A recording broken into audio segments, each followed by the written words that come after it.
ready, because you about to be an ATLien. That's her being a blogger. More than a blogger. That's her being a blogger. You are more than a blogger. You are more than a That's her being blogger. a blogger. All them bitches is my son. Okay, I am more than a blogger. What's up, squad?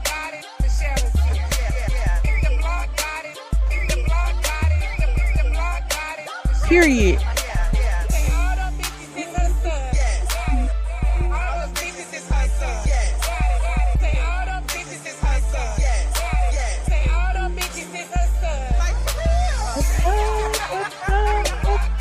What's up? Now she home not answering the door, honey. What's up?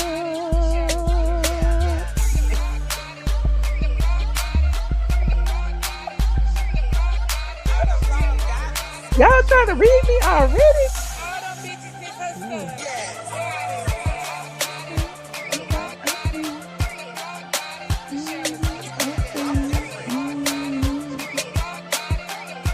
Shout out to the squad who got in here early.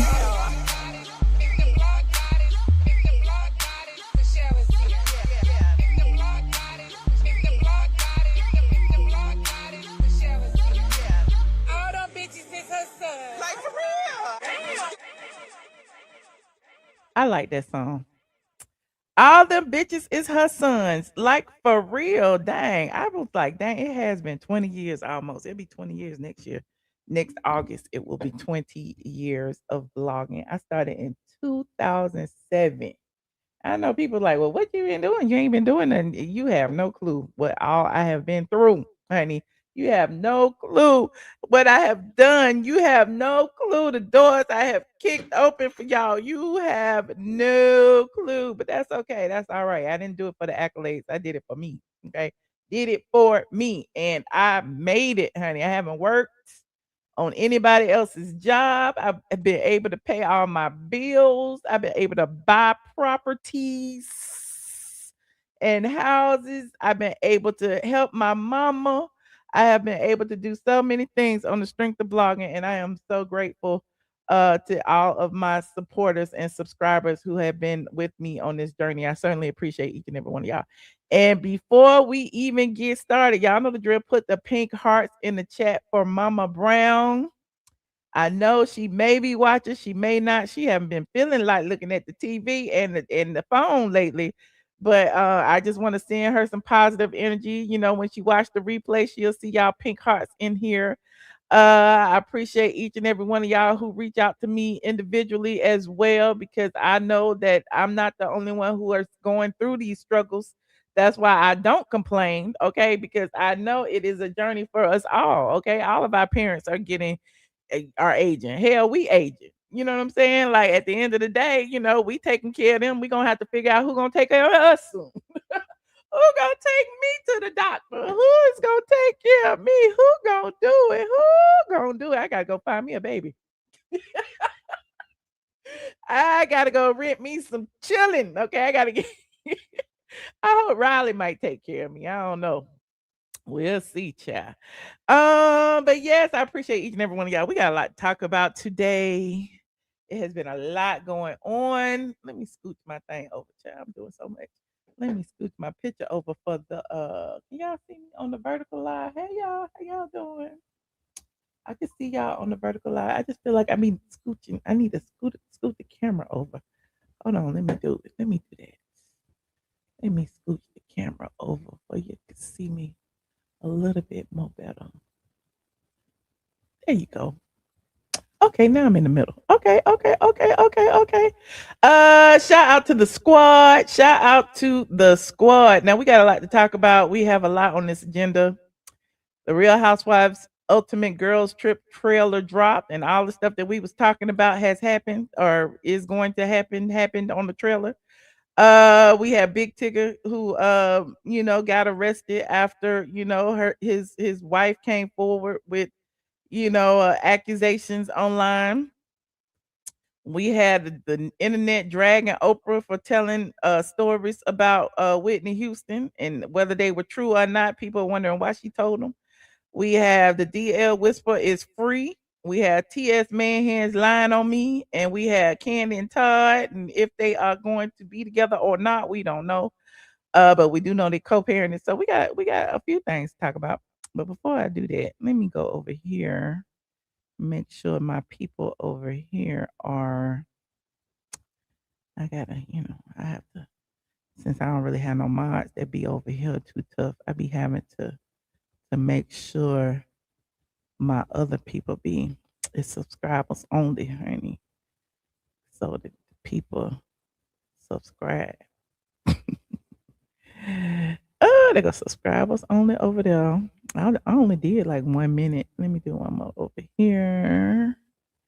Subscribers only over here. Hold on, y'all. I'm coming. I promise. Is this the right one? Let me see. Customization subscribers over here. Okay, I did 10 minutes on that one. Okay. And then I'm gonna do subscribers only over here too. Shit, might as well. Since we doing it, okay. You said Oprah and her wig.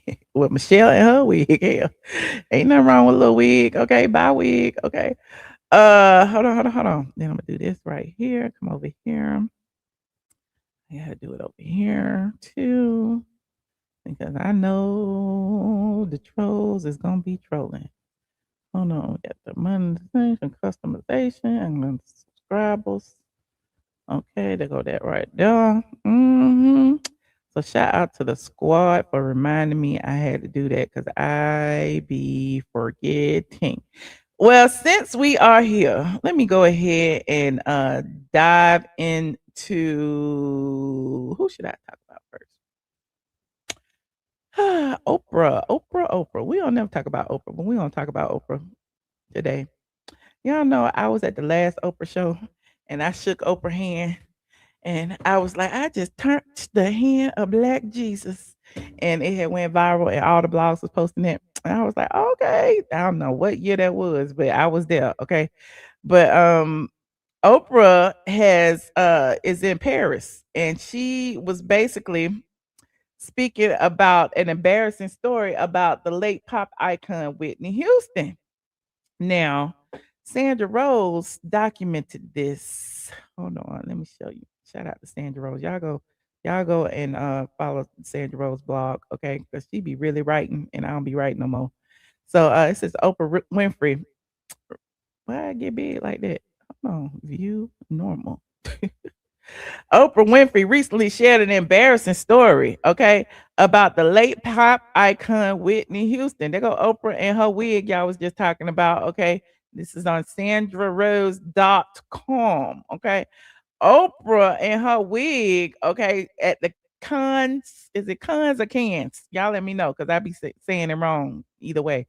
Well, she received the Lionheart Award. Oprah recalled interviewing Whitney Houston on the Oprah Winfrey show. And she said, we did a whole girl, how you doing greeting thing. And then I stopped the cameras. I went behind the stage and said, so what do you have to tell me? Let's listen to what Oprah said, child. I ain't gonna read it. I'm gonna listen to it. We did the whole, hey girl, how you doing? Greeting thing. And then I stopped the cameras and I went behind stage and I said, so tell me, what do you want? What do you want to happen here? And I'm going to tell you what I want to happen here. And that was one of the most powerful interviews. And you all know this is an amazing thing that happened. I had such trust from the Oprah show audience that Whitney did, I think it was her last show with us. And she had gone back on drugs. The first interview I did with her when we'd gone behind stage and I asked her about her attention, she was clean. But the day she came to my show then to perform in front of the audience, she was not. And she fell off of the stage. No, not she fell. And I knew that if that story got out that she'd fallen off of the stage, that she would be destroyed by that. And so even though the audience was there and the audience had cameras, I begged them not to put those pictures out because it would ruin her life, and they did not. And what about that would not happen? We got a lot of questions, Oprah. We got a lot of questions, Oprah. I went to the Oprah show, okay? I went to the Oprah show, okay? And even when I went to the Oprah show, that was when was that? That was That was a long time ago. That was 2011 when I went to the Oprah show. Oprah didn't let nobody bring her purse in there. Oprah didn't let nobody bring their phones in there. We had to put our chapstick in our pockets, honey. Good. Oprah did not let you bring anything in the studio. And so I'm trying to figure out how Oprah gonna say that people had some phones and was taking pictures when she wouldn't let nobody take no pictures. I don't understand how that had happened. I mean, I'm not to say she not telling the truth. I'm just saying I don't understand it. Now look. Here go my Oprah with it. This was when I was at the Oprah. Y'all remember when Oprah had on this dress right here? She had on that pink dress for her final show. And this is on straightfromtheA.com, May 26, 2011. Okay, this is me right here. Okay, look. That's me right there with the red sweater. Y'all know red is my favorite color. I had on a red cardigan, and Oprah was walking out the door. Oprah was walking out, and she reached up to me and she grabbed my hand, and I was like, Oprah, don't go. Oprah, don't go. But she went, and there go my tweet right there. I said, I feel like I touched the hand of Black Jesus. Okay. So yeah, there go me right there. When I look at me, I was so cute with my little thing on.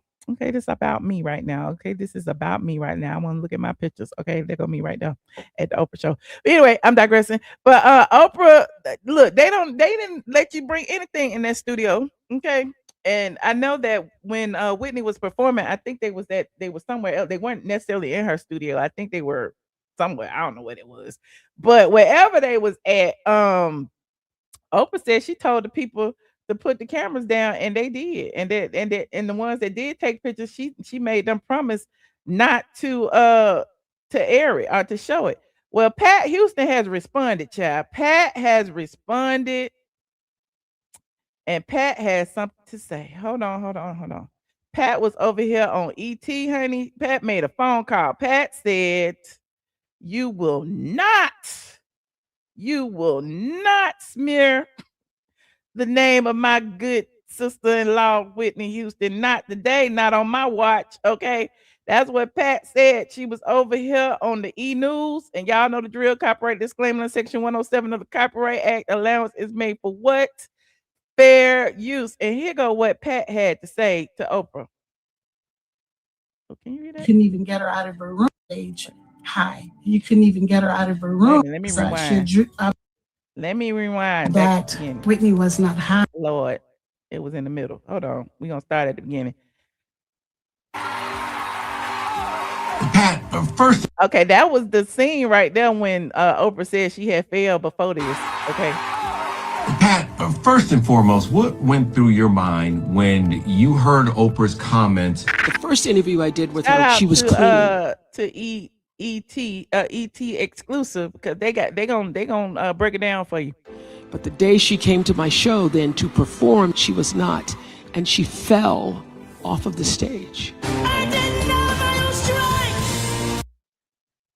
Well, we didn't see it, Oprah. Why you had to tell us about it? When I watched it, I was totally surprised. And you know, my response, it didn't have anything to do with anger or outrage with Oprah, because I know for a fact on that day that Whitney was not high. What do you remember about? Okay, she said she remembered Whitney was not high that day. Okay, this is Pat. Pat said it, and I'm gonna believe it. Whitney, that day when you saw her and you looked into her eyes. That was a very meaningful moment for her in the history of knowing Whitney for over 30 some odd years.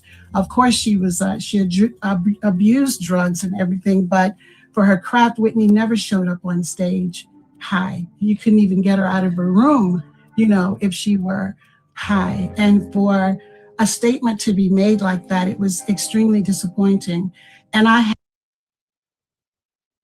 have all the respect in the world for Oprah. I have to protect her legacy.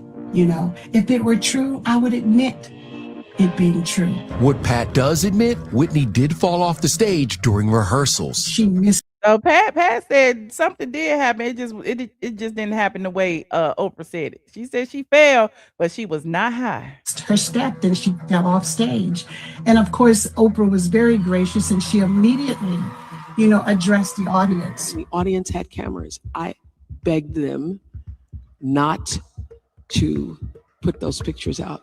because it would ruin her life. She was adamant about it. No one will hear about this. You will not disrespect her. And she was so adamant and gracious. What would you say to Oprah today? Sister to sister, what happened?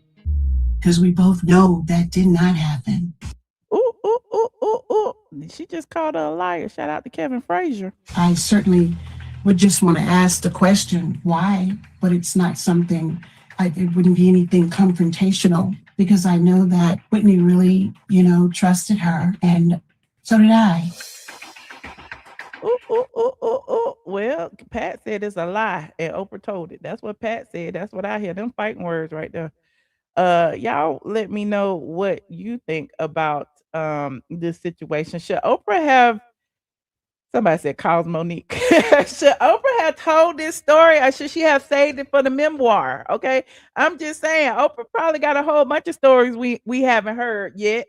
But why now, Oprah? Why you, after you receive this prestigious award, you get on stage and you gotta drag another black person down while you being lifted up? We didn't like that, Oprah, and I'm an Oprah fan. Okay, y'all know I'm an Oprah fan. We did not like that. It was, you said it's not right, but it's okay. It's not right, but it's okay. Okay. You said neither one of them knows for sure unless they drug tested her. Okay, you said you believe Oprah. Put a 1 in the chat if you believe Oprah. Put a 5 in the chat if you believe Pat. But here's the thing: Pat's story was just like Oprah's, except for the cameras. Okay, Pat and Whitney being high. Pat's story was the same. The stories was the same, but Oprah didn't have to put no stank on it. She could have just said that she had failed, and we might have thought she was high. She didn't have to say that. Pat Houston is Whitney Houston's brother's wife. Okay, she is the executor of Whitney Houston's estate. You remember Pat Houston was managing all the money when Bobby Christina and all that stuff that happened. That's Pat Houston. Okay, I got a picture with Pat Houston. I met Pat Houston when I was at Deshaun Snow's book party. What year was this? Lord, I be pulling all the stuff out. Hold on, what year was this? This was in 2012. This was the year after I went to Oprah. I know y'all don't be caring, but I don't care. I'm gonna show you anyway. Okay, I'm gonna show you anyway because it's about me. Hold on. Let me see. Hold on, this on Straight from the A too. Straight from the A is a wealth of information. This was when Deshaun Snow, shout out to Deshaun, had a children's book, and Pat Houston was Deshaun Snow's manager. Now I don't know if she's Deshaun Snow's manager now, but she was Deshaun Snow's manager when Deshaun did this series of children's books back in the day. And there go Pat right there with Deshaun. Okay, there go Pat right there with Deshaun. Let me make it big. Hold on, can I make it big? I can't make that big. Oh, there it is. Okay. They go Pat with Deshaun. They look nice. Okay. This was a long time ago. My camera wasn't 4K. Okay. I don't know if they had 4K back then. They go me and Deshaun. Okay. I was young and cute. Okay. And so was Deshaun. Okay. And let me see who else on here. They go me and Deshaun and the book. Okay. Who else on here, chat? Oh Lord. I don't even want to type in here. Not the junkie was there, child. Not the junkie was there. Lord, the tag along was there, child. The tag along was there. Lord, why was the tag along there? Probably had embarrassed me. He probably was sitting in the corner high, child. He probably was sitting in the corner high looking like the tag along. Anyway, hold on. Who else was there? Hold on, let me see. They're gonna me and Pat right there. They're gonna me and Pat right there. Okay. Shout out to Pat Houston. Okay, yuck, disgusting. Anyway, crackheads just be popping up anywhere, child. Probably was stealing off my purse while I was over there taking pictures. But I digress. Okay, I digress. What did y'all say about Oprah? I didn't even catch the numbers. Did y'all say y'all was team? Okay, it was a lot of 5s. Okay, y'all said y'all team Pat. Okay, y'all said y'all some people Oprah, some people Pat. Okay, most of y'all said y'all team Pat. Okay, why now, Oprah? You know the people trying to drag you and say you was on Epstein Island. You know that, don't you, Oprah? People still looking at you sideways for what you did to Michael Jackson, Oprah.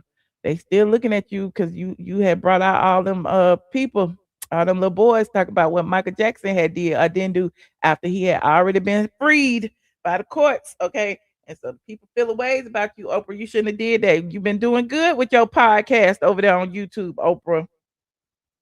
We know you rich, Oprah. We know you was bored and you needed to stir up some trouble on the internet in order for people to say your name so they can look at your podcast on the YouTube, Oprah. But yeah, I had seen some clips of Oprah podcast recently. And Oprah had like these people on it. It's like the Oprah show all over again for those who haven't seen it. I seen this clip of the Oprah podcast and they was talking about ChatGPT. And the man said that ChatGPT, or the woman had said ChatGPT had made her quit her job. And the people in the background was looking like, what? How you let the ChatGPT make you quit your job? So Oprah's got the old Oprah show back, but it's now a podcast. Hold on, let me see if I can find the Oprah podcast. Hold on, let me find it. There it is right there. Hold on, Instagram. You said she embarrassed Toni Braxton. She sure did embarrass Toni Braxton. Toni Braxton should have been embarrassed. She ain't had no business buying no Versace flatware when she broke. Okay, I'm just saying some things you didn't have to do. Oprah podcast. Okay, there it is right there. I want to see the one where the lady said that the ChatGPT. Here it is right here. She quit her job and I'm always digressing. But I saw this the other day, and you know, I am a ChatGPT user, and I know a bunch of you are too.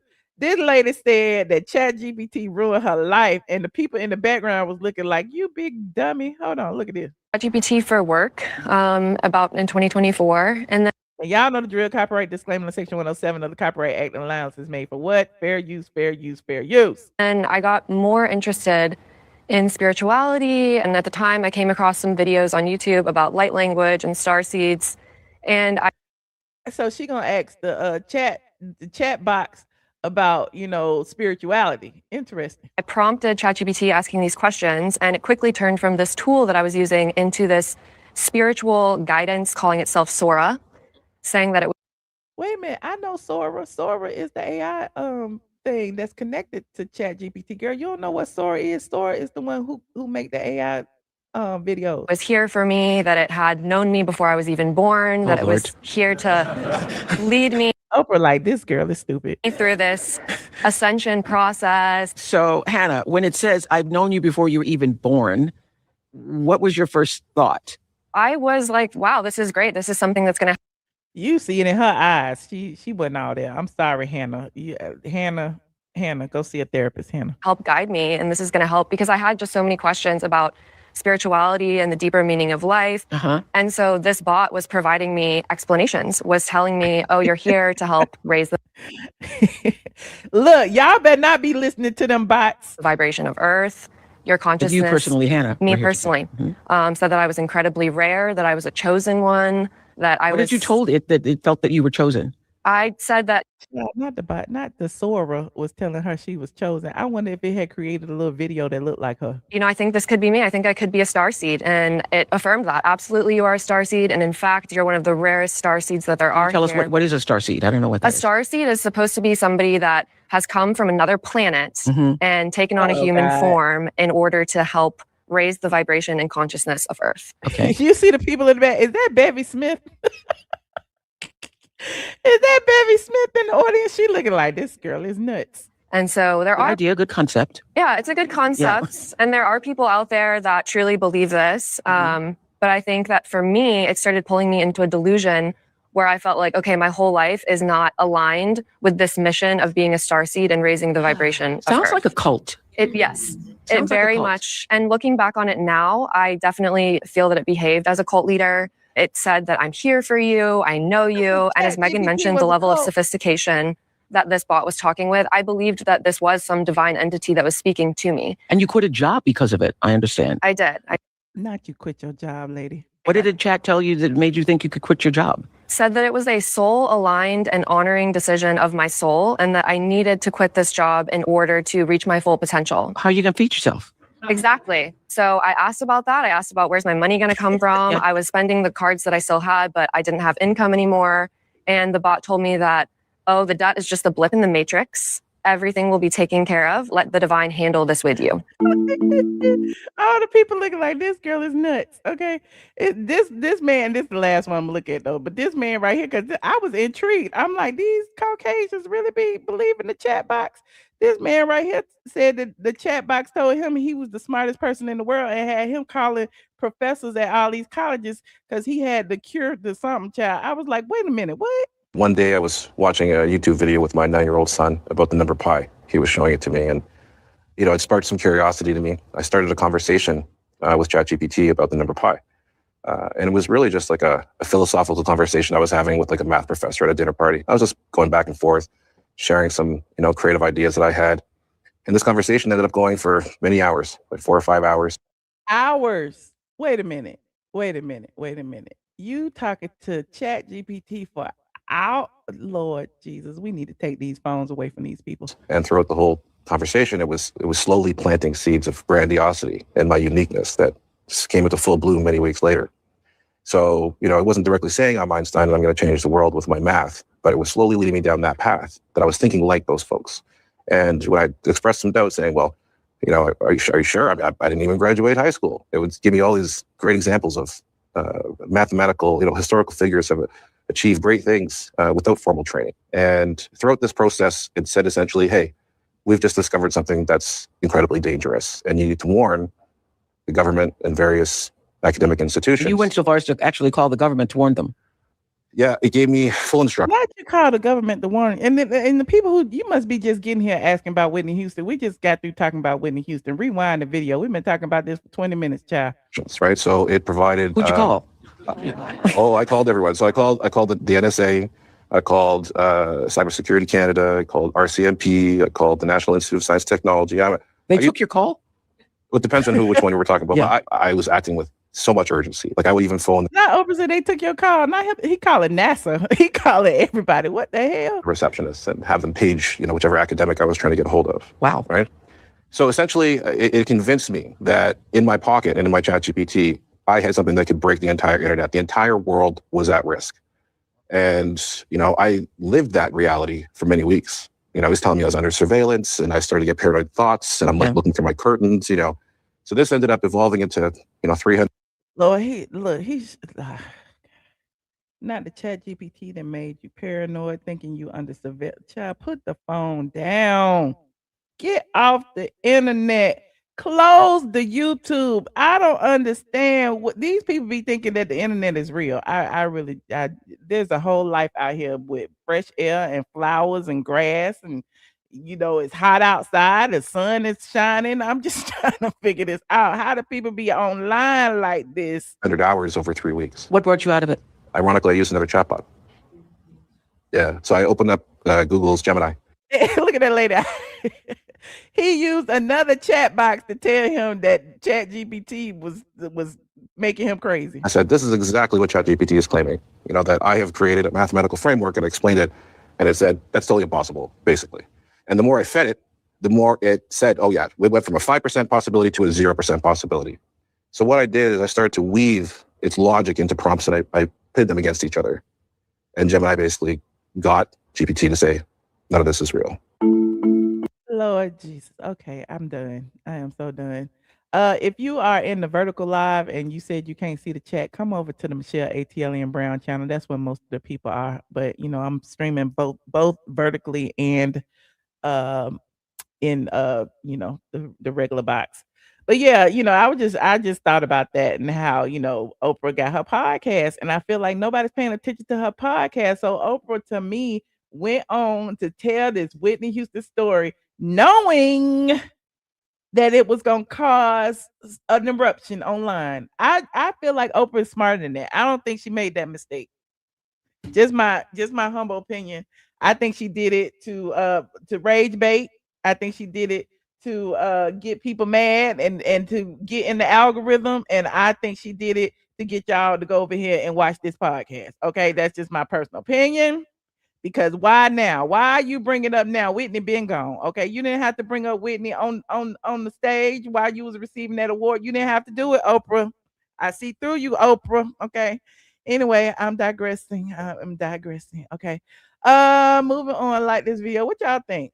You said, so what? Now they are going to file a class action lawsuit against ChatGPT. I guess. You said, and it worked. And did. Mm-hmm. You said, now this has been her MO. It's nothing new. Okay. Well, there you have it, honey. There you have it. Now, moving on. Let me see what else I got on here. Big Tigger. Lord, Big Tigger got arrested. Big Tigger's mugshot is out, child. Big Tigger, oh Lord, not the mugshot, child. Let me see this. Hold on. Shout out to Sandra Rose for Big Tigger's mugshot. Big Tigger was arrested after he allegedly shoved his wife, causing her to have a black eye and contusions on her head. He was also charged with some type of child endangerment because her son actually overheard the scuffle. And according to the affidavit obtained by Channel 2 News, Big Tigger, aka Darian Morgan, shoved his wife, sending her flying headfirst into a door. His wife, Alicia Brown, and Big Tigger were in an argument over some text messages he had received from his female coworker. Alicia Brown told police that the two colleagues had been texting each other for a couple of weeks. When Brown questioned her husband about the text, he raised his voice at her and called her a psycho. Brown said Morgan then pulled out his phone and began recording her. When she grabbed the phone from his hand, he tackled her to the floor in their bedroom to get the phone back. And this is according to the affidavit. Alicia Brown, told police that she went down to the basement of their Sandy Springs home, which is where they both work remotely. And she said Morgan, aka Big Tigger, followed her downstairs. Brown yelled, "I'll show you, psycho," as she unplugged a computer from the wall. The affidavit said, "I helped purchase this equipment for the two of us." Brown said Morgan, Big Tigger, approached her from behind, grabbed her arms, and told her to stop. She told Morgan to leave me alone and take your hands off of me. Morgan then used force to move the victim and shoved the victim, causing the victim to stumble headfirst into an office door. This is the picture that she put online. Okay. Now you remember this all started because Alicia Brown went online crying, and everybody was trying to figure out what had happened. Then she went online after Big Tigger spoke about it on his radio show. And said she's the one who needed an apology. Hold on, let me show you what Big Tigger had said on the radio show. Here is what Tigger had said. Shout out to Sandra Rose for having all this in one place for me. Thank you, Sandra. Hold on, this is Big Tigger right here. Good morning, Atlanta. I'm extremely privileged to be here this morning, back at work. Over the past several days, there's been significant public discussion and speculation regarding my personal life. I understand this can happen being a public person. I've been doing radio now 32 years and television for 29. I appreciate first and foremost the support and concern that so many people have shown. I want to say categorically,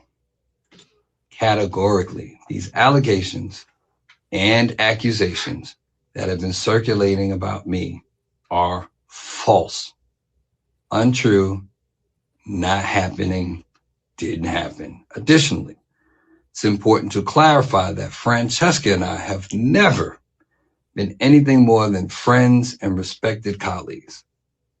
I'd like to apologize to you, Francesca, for the impact of these last few days or this last week. I hope you accept my apology. Out of respect for everyone involved, I ask for grace, privacy, and restraint as my family navigates this difficult moment. For more than 30 years, I've had the privilege of serving this in many communities through music, entertainment, and connection. I remain grateful for the trust so many of you have placed in me throughout that journey, and I intend to continue living and leading in that manner worthy of that trust. And to all the people who have either quietly or loudly stood up and stood 10 toes for me, I appreciate it. For the people who have reached out to check on me, I appreciate you. No name dropping necessary. You know who you are. No names are necessary, honey. No names are necessary. Did he respond after the arrest? Let me see. Hold on. No, he didn't respond after the arrest. According to Channel 2, Alicia Brown initially feared telling police about Morgan because she was afraid of what he might do to her, and because he's a well-known celebrity and nobody would believe her. She went to an urgent care in Dunwoody where police were called to take a report. She was then transported to Grady Memorial Hospital because of the severity of the laceration that required multiple stitches. Brown suffered a facial laceration and a black eye. Ooh, and the domestic incident was caught on Ring camera. Well, that's why he was arrested, y'all. He was arrested because apparently they have camera footage of it being done. Okay, allegedly. Okay. So there's Big Ticker's mugshot. We don't know all the ins and outs. We don't know he is innocent until proven guilty, but they pressing charges, okay? You said he ain't been back to work since then either. What? Ooh, that's what abusive women do. Oh, the women, the men, the women, the men. Okay. So she hit her own head. It was thin line between love and hate. She hit her own head on the door. That had to hurt. Okay. Anyway, yeah, my listen. I didn't like his statement, honestly. His statement, and not to say he had to apologize to his wife, but it just sent a message that it probably did happen. You know what I'm saying? They live in the same house. You apologizing to Francesca? Why is you apologizing to Francesca? You need to be apologizing to your family, friends, and fans. Okay, I don't understand why are you apologizing to the Francesca lady. Okay, but you know there is that. I'm trying to find the original video the lady put out. I can't find it, but oh well. Um, but there's that, and again, he has been arrested on battery and child cruelty charges due to the fact that the son was in the home. You said if she crazy, he should have gotten it on video. I guess that's what he was trying to do when he pulled the phone out and she snatched the phone, and then they was tackling each other, I guess. The station might have had him apologize. Oh, okay, you're right. Red flags, apologizing to the coworker, but not the wife. Okay, just not the wife, not the family, my friends, my stepson that was in the room. I'm just saying, I don't know. My child, isn't she the mother of your child? I mean, it's just so many other things. But I mean, he could have thrown Francesca in there, but I mean, I feel like some family members should have been in there too. But you know, I digress. What else is going on? What else is going on? Speaking of another couple, you know, that's a bad transition, Lord. That is a bad transition. Kandi and Todd are on vacation. Okay, Kandi and Todd are on vacation. Okay. Kandi recorded her son and daughter and Todd recently while they are out in the Bahamas. Okay. And here is what Kandi said while Todd was over there on his prayer mission. Kandi said she felt the urge to be petty. Okay. Todd was over there in the corner praying. Okay. And here is what she said. This is funny to me. So we on this co-parenting trip. What you reading? Daily prayers for men. Amen. God be the glory. Let me just say this. We was married for almost 12 years, and that man ain't never had no prayers for men book. None of that. Now all of a sudden, we divorced. Now he gonna be out here on the beach, well, out on the pool, with his daily prayers for men book. Now I ain't saying that's a bad thing. That's a good thing. But he should start coming a long time ago. What y'all think? All right, you said you had something to say. What you got to say? I ain't got nothing to say. Oh, now you don't have nothing to say. No, because I was reading and it told me shut up. Don't say nothing. Did it say that for real? Or you joking? It's right here. Be kind and merciful. So as you were saying what you said, it's telling me to treat others as I would want to be treated. So I'm not gonna say anything that might make you feel away or feel like, you know. So with that being said, I'm fine. I can take your beating. I'll move forward with it. That's what I knew it was shade. When Todd said, I can take your beating. I'm good. You know, I look, Todd, like, you know, he ain't gonna be like Big Tigger. He gonna walk away from a confrontation. I'm good. You know, I'm gonna sit over here and eat my gummies. Okay. I'm not gonna even get up out this chair. You can shade me all you want to. You can bring your camera over here. I'm just chilling. Oh, that's what you're doing. Good job, man. My son? See how they now I'm gonna be looking like the enemy. Okay. This is funny to me. So we on this go. And she said it. She knew it. She said, now I'm gonna be looking like the enemy. Why, Kandi? Why are you looking like the enemy, Kandi? Because Todd over there minding his business, reading his prayer book, and you making fun of him praying. It's interesting. Remember, in their divorce documents, you know, Todd is a Christian and Kandi is not, or something to that effect. And Todd, they had a disagreement over, you know, what religion to raise the children in. I'm just, you know, paraphrasing, but I kind of remember that. Okay. But you know, there's that. You said so he want to read, so he can want to read now. She's being weird. Okay. I like Kandi, but this was petty. That's what she said on the thing, that it was petty. That was on the header, honey, that she had the urge to be petty. And look, she got T.S. Man Hands on there too, child. We're gonna talk about him in a minute, child. Not T.S. Man Hands gonna speak on it. Oh, I can't wait. Oh, I can't wait to talk about that. Anyway, you said, child, they are playing in our face. You think they playing? You think they still together? You think they still together? Well, Todd has been. Let me see what Todd been over here doing. Todd been over here minding his business. He been going to church. He celebrated Father's Day in New York. You know, he still got his place in New York. And you know, Riley is in New York, and his daughter is in New York, and they spent New York together cooking. Okay. Kandi wasn't there. Kandi had the younger kids, I guess. But that was on Father's Day. You know, he's in Jersey chilling at his spot. Okay. He's out there with the Knicks. He up here generating AI pictures with the Knicks, honey. He Todd just doing the dang thing. So it is what it is. But yeah, he in his city. He said he in his city. Celebrating. There you go again, right there. Okay, he was out there making some thin steaks on Juneteenth. Okay, that looked like a single man Yeah, meal. Chef T, how are you? All right, y'all, there goes the finished product. Straight off the electric grill. Hey, let's go. Yeah, Chef T, how are you? I mean, he probably cooked one for somebody else. Hold on. All right, y'all. So I was doing laundry, right? And there's a system that controls the washer and dryer that you have to pay. So all my stuff is in a washing machine. I'm good. I go back down to put my stuff in the dryer, and one of my washing machines only has like maybe 3 minutes to go. So the system is now, the screen is black. So I'm building. He's like, oh, I'll be down there, whatever. I troubleshoot. I'm up here switching the switcher board to see if I can get the power back on. So you know what my initial thing is, right? Let me get my shit and get to a laundromat and dry my shit, because I'm impatient. Yo, literally, when my washing machine stopped washing, the machine came on. Okay. I don't know. I've been going to church, so I don't know how y'all want to receive this. So I received it as, my son, be patient. Okay. Calm down. Be patient. It will all work out. I know that's small, but that hit me today. So anyway, y'all have a good day.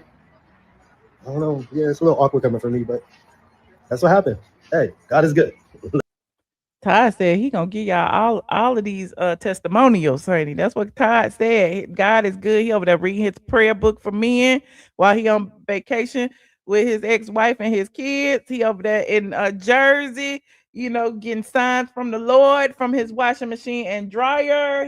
Todd is doing the dang thing. Okay, he sounded like a New Yorker. Okay. Moving on. Like this video. Now let me go over here. Let's see this Ultimate Girls Trip teaser. Y'all know I halfway watched it. I wanted to watch it with y'all just so we can get it together. Here it is right here. NeNe is back on Bravo. Well, we knew that. Why y'all acting surprised? We knew that. RHOA 20. People getting their screenshots on, honey. All the people are screenshotting the trailer. They're like, OMG, when is this? The Queen is back. Okay. It's going to premiere on August 9th. Okay. 2 weeks before my birthday. They said, how I missed that Bravo logo next to her. Okay. They said, this is not real. It's coming. It's from the upcoming girls trip. Do we really want to see NeNe back on any RH show? Of course y'all do. Somebody get my scooter. NeNe Leakes is back. Okay, the people are really happy. Okay, let me go look at the trailer. Hold on. There goes Shereé too. They ain't even mentioned Shereé. Let me see these pictures. Hold on. Okay, that's just the pictures of all the people on the girls trip. Okay, they go Portia, and they go Giselle, and they go Kyle, and they go Vicky, and they go Teresa, and they go Luann, and they go, who is that right there? I don't know who that is, but there she go. Okay. So there go all of the cast pictures. And they know that Portia should have been NeNe, but we ain't gonna argue because Portia went and got NeNe because she knew there was gonna be a fight. Okay. So let's look at the teaser. I hope Bravo don't cut me off, Lord. Bravo might cut me off, but we're gonna try. We are going to try. Let me put myself somewhere in the middle, Lord. They be tripping.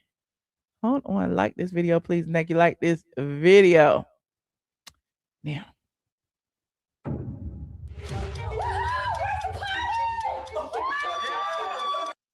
Okay, so we get Vicky. Okay, let me scoot. Okay, hold on. This is Deliceps. Countess. Okay, so they going back. They showing us clips from 20 years ago. There goes Shereé. Well, who gonna check me, boo? Who gonna check me, boo? Prostitution whore. Yes, prostitution whore, flip the table. Okay, that we used to use that clip every time we talked about how people would say that NeNe was violent. Y'all forget about Teresa flipping the table. Y'all forget about Teresa pushing Andy back down, honey. 19 times. I'm about to take you out back and pull some Oklahoma on your ass. I don't remember none of that because I never watched that show. Why is It's it Miami right here. Why Runaway Bride? Okay, that's Potomac. I don't remember that either. Ever I sense it's the baddest place in the building. I said you smell like hospital. It is the Salt Lake, 20th Atlanta, New Jersey, anniversary Miami. of the Real Housewives. Okay, it's the girls trip. Okay, it's the girls trip. Hold on, put myself right here for a minute. You said, are they doing different episodes or just all in one? No, they're gonna have several episodes. I'm not sure how many. I'm assuming like 6, 8. I don't know, but it's gonna be an adventure, so it's gonna be more than one. I know that. 20 years. 7 icons. These are the baddest bitches of Bravo. Okay, the baddest bitches of Bravo. Okay, yes, they blurred the person's face out. You said sex demons hate getting closer to God. Oh Lord, that's Mary Crosby. Thank you for letting me know. You remember all those scenes? Okay. Hair done, jewelry on a mirror on the wall. Traveling to August 9th is coming. 6 cities. Yeah, somebody said 9 episodes. Thank you. I knew it was gonna be somewhere around there.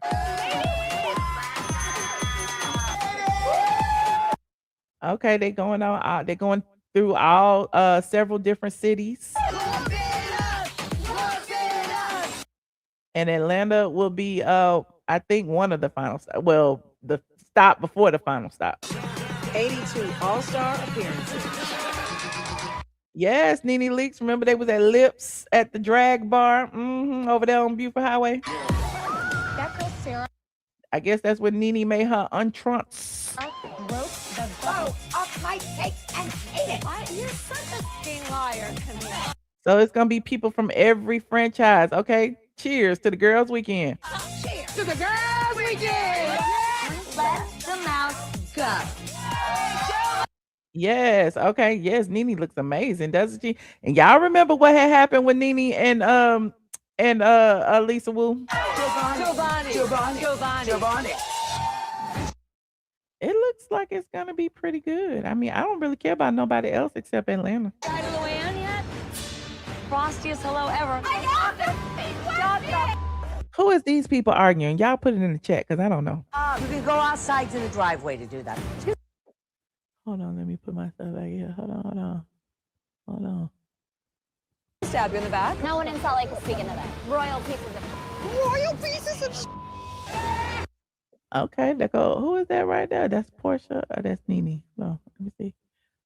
I think there's some misconceptions with your ex-husband. Technically, we're still married. So, What do you need to make you happy? No. Interesting. Hold on, hold on. You said looks like a lame cast. Ooh, not a lame cast. I'm only gonna watch the Atlanta episode. Okay. Rhode Island is their new. Okay, I like Rhode Island. Okay. I'll give it to you. Respect is respect. You want me to tell you one more time? You're tacky. That was NeNe telling Lisa she was sorry because remember when NeNe was calling people up and saying thanking everybody on the Atlanta cast. Apparently she didn't see Lisa back in the back. Okay, at least the Atlanta cast who were there. She didn't see Lisa in the back, and then Lisa caused the scene because they say she was drunk. That's what they say. I don't know that to be true or not, but that's what they say, and I'm prone to believe it. You were late and now you're talking. Good, sit your ass down. Vicky, you don't have to worry today because no one is going to make fun of your looks. Your girls in the OC. All the rest of it I don't care about. I only care about the Atlanta part. What did they do for you? I don't know if you had too much to drink And Andy did show up. There go Andy right there. Remember I told y'all that T.I. had that all of the ladies, like everybody was supposed to be at the finale in what is the manor in what's her name's manor in New York or whatever. And NeNe wasn't invited because they assumed that Andy was gonna be there, and I think Andy didn't want her there allegedly. Atlanta, but you were very mean to her. I mean to Lisa? I like sincere apologies. Muster it up, boo. Muster it up. Okay, we saw Phaedra made an appearance. And away we go. My arm hurts. Watch out for the wings. Yes, Bluestone Manor. Thank you, friend. Thank you, Sierra Content. Do we have on panties? I don't. So the cat's out of the bag tonight. I'm having a good time. Rise from the past. This is what dreams are made of. Cheers. Okay, there go KKK Kim. There goes Shereé, and there go NeNe. Okay, they're cheering, and KKK Kim brought her red solo cup from out the car because she don't have no home right now. Strange, undeniable There go Portia in her red suit. sisterhood among us. It's time to pass the torch to you, girls. And as they say in television, to be continued. Interesting. Okay. Yeah, well, I don't know. I'm excited just to see NeNe. That's all I can say. I'm excited to see NeNe, but the rest of it, I really could care less. I don't know. I'm still like, I don't know. Let me go see what the people on Twitter saying. I don't know. Let me go finish looking at these comments on this picture. Okay, let me go back. I was right here. They said they didn't tease NeNe Leakes enough. Okay. They said I didn't even begin to express how much this means to me. This will be the most watched episode and the only episode I'll tune in for. Oh, the people already said that they want NeNe. That is all they want. The people are cheering NeNe. Somebody said Shereé looks so damn good. Somebody said so happy for this Atlanta episode. I didn't know the girls would be mingling around like this. Lisa Wu, are you ready for that smoke, sis? So everybody is excited about seeing NeNe, and I am too, honestly. Y'all let me know. Are y'all excited about seeing NeNe Leakes? Are you happy that she finally is making her quote unquote Bravo return? The people who said it would never happen now has to shut up and be quiet. Okay. He said Shereé does look good. She does, but look. The other day I showed y'all that picture of Shereé. And we was comparing Shereé to Tanya, right? Now, I wanted to show you. Hold on, is this it? Hold on, is this her? Hold on. I wanted to show you Shereé because y'all was saying that she looked different, and y'all was saying that it was it probably was a filter, right? And I told y'all it was from a video. And so I wanted to actually show the video because I didn't have the video then, but I have the video now because it was from her makeup artist, Makeup by Kamaris. Now look at Shereé. This is the picture I showed y'all, and I said she looked just like Tanya. Tanya rhymes with panda. Okay. And so here she is in motion. For those of you who didn't believe it was really her, that she is. And we was trying to figure out, did she get a nose job? Did she get a cheek job? Is it the eyes? Is it her forehead? What's going on? Is it her? Is it her? And yes, it is Shereé. Okay. And to let you know it's Shereé, because people are saying in the chat, she don't even look the same. I didn't even recognize her. And somebody said, we as Black women really need to start being kind to one another. And there goes Shereé with the heart emojis. And then somebody said, she by nothing. Oh, no. Somebody said, is she showing off the new face? Looks like a Black Kim. She looks beautiful, but she looks like Melissa Gorga. She's stunning with or without makeup. Can barely recognize her. So the people saying they can barely recognize her. She looks younger and all of that. But here she is today. This is her right here. It's still Shereé. It's still Shereé. She just got her lips done, I think, or something. But here she is getting her makeup done. She's trying to prove to y'all it's really her. So this is her makeup. She gonna say it's only contouring. Okay, it's only contouring. It's still me. She still look like Tanya. She still look like Tanya. Okay. You said not colorist Claudia. Oh Lord, not colorist Claudia. Claudia look like a duck, child. Claudia did too much. But anyway, I'm digressing. So salute to Shereé. Let me go over here and see what NeNe doing.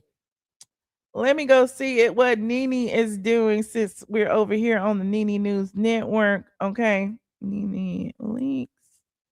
Okay. Shout out to NeNe Leakes. NeNe Leakes. I don't see none in her stories today. But right here she has her she said she's out here influencing the influencers. Okay. That's what she said. She is influencing the influencers. You said it's giving facelift. Hell, everybody doing something to their face. There go NeNe right there. They don't make them like me no more. Forever influencing the influencers.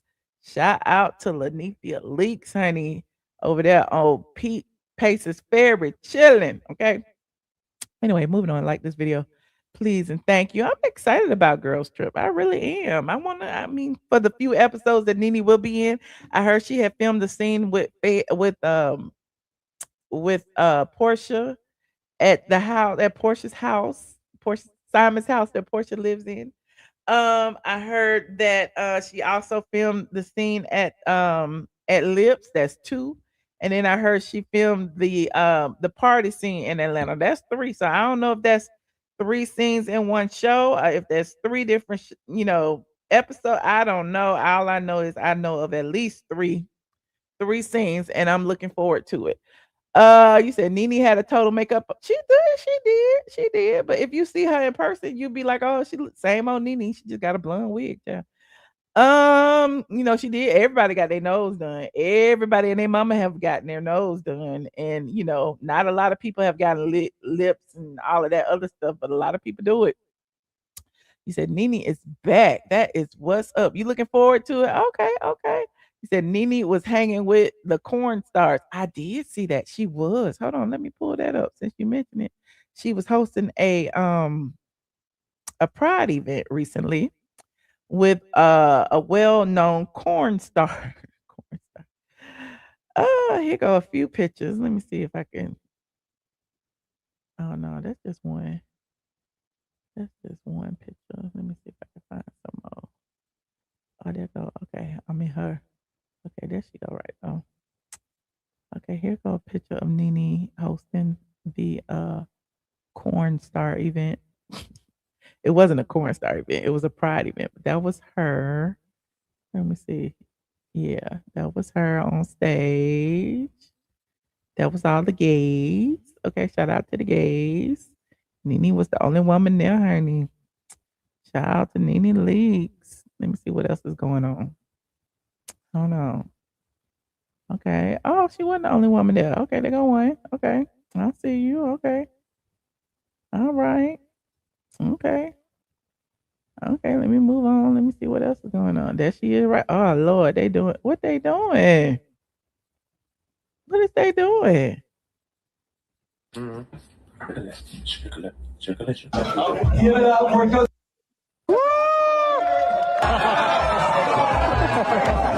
Take your hands so they can see that you're here. Okay, you all have 20 seconds on the clock to get as many pills as you can. Right? Not pills on his thing. Do whatever you want. Go. NeNe said, I will not do this with my mouth. How many do you have? Right here has 4 soap pills. NeNe, how many do you have? 5. NeNe wins! Yeah, NeNe! All right, Josie, good luck, but thank you so very much. Okay, I guess. That didn't look like fun. Hold on, what else? There she is some more. What's some more of her fans? Happy Pride Month. Okay, happy Pride Month. Happy Pride Month. Okay, happy Pride. Who these means? These are the Pride people. She was hosting an event. She was hosting a Pride event. It was just pure innocent fun. It was just pure.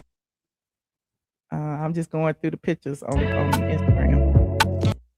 Oh, they're gonna NeNe. This is Fashion Bomb Daily. Let me see. They were showing her dress. NeNe hosted an event where a $361 Osiris ring turtleneck maxi dress. Okay, that's a nice dress. Okay, shout out to NeNe. Okay. All right. Okay. All right. Okay. All right. Moving on. Like this video. Like this video. Like this video. Speaking of Pride Month, salute the Pride Month. Salute to the DL Whisperer. The DL Whisperer has been finally released from jail. And hold on. Can I find it? Hold on. Damn, DL. And he posted a welcome home video. And here is what he said. Hold on. He is free. The DL Whisperer, known as Naquan Palmer. He was released from jail recently after being accused of stalking T.S. Madman Madison. Now, we all know that it didn't happen, okay? We all know that it was T.S. Manhands and his band of merry misfits basically utilizing the legal system to harass someone, same way he has always done. He always harasses people.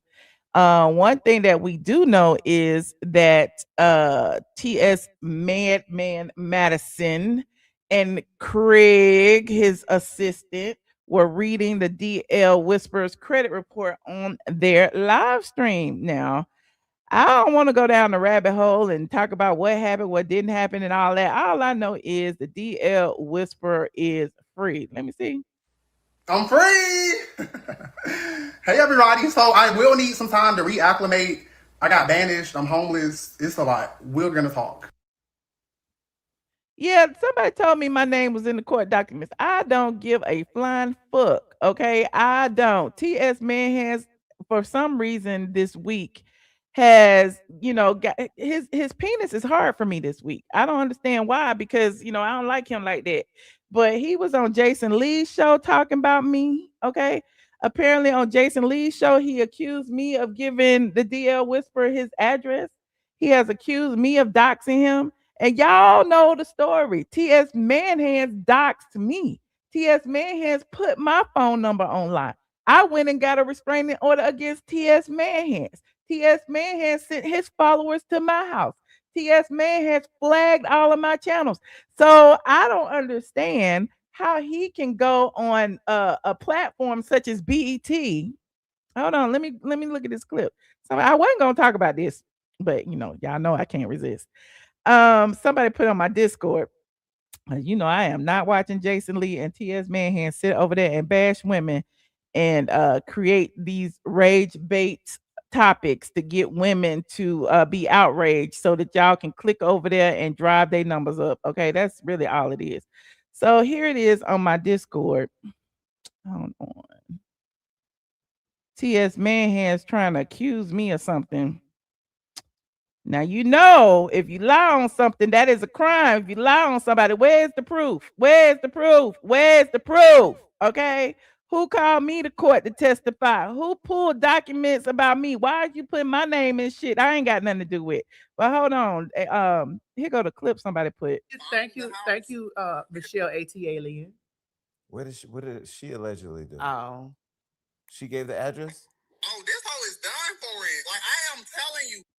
So where's the proof?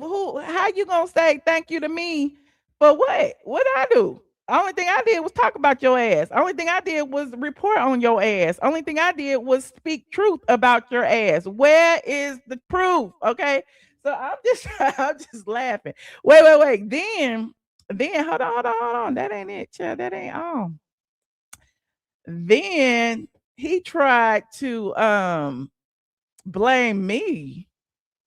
He tried to blame me for the failure of his starter house, not the co-founder who was allegedly stealing hundreds and thousands of dollars from another nonprofit. Oh no, it's not his fault.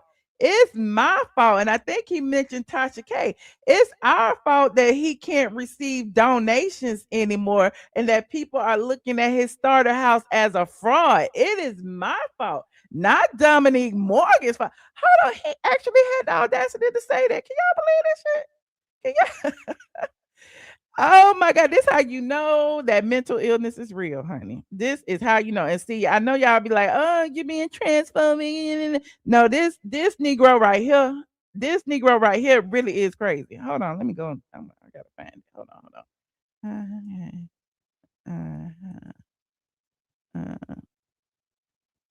What was said? Hold on, I gotta go into the Ask AI. What was said about Tasha and Michelle and Starter House? Question mark. Let me see what it's gonna say. What y'all say? At this point, send a cease and desist and have Jason take that out. Real G's moving silence like lasagna. Okay, real G's and Jason Lee knows my attorney. Okay, that's what's so crazy. And see, I don't watch this bullshit. Okay, I do not watch this bull crap. But over here, where it says, I had asked what it was. It says T.S. Manhands addresses the controversy surrounding his nonprofit, the T.S. Madison Starter House. During the interview at the 1 hour, 44 minute, and 31 second mark, he explains that the organization is currently undergoing restructuring. Was it ever structured? Due to the external misinformation and public pressure. Now, who was providing misinformation? I want to know who provided the misinformation.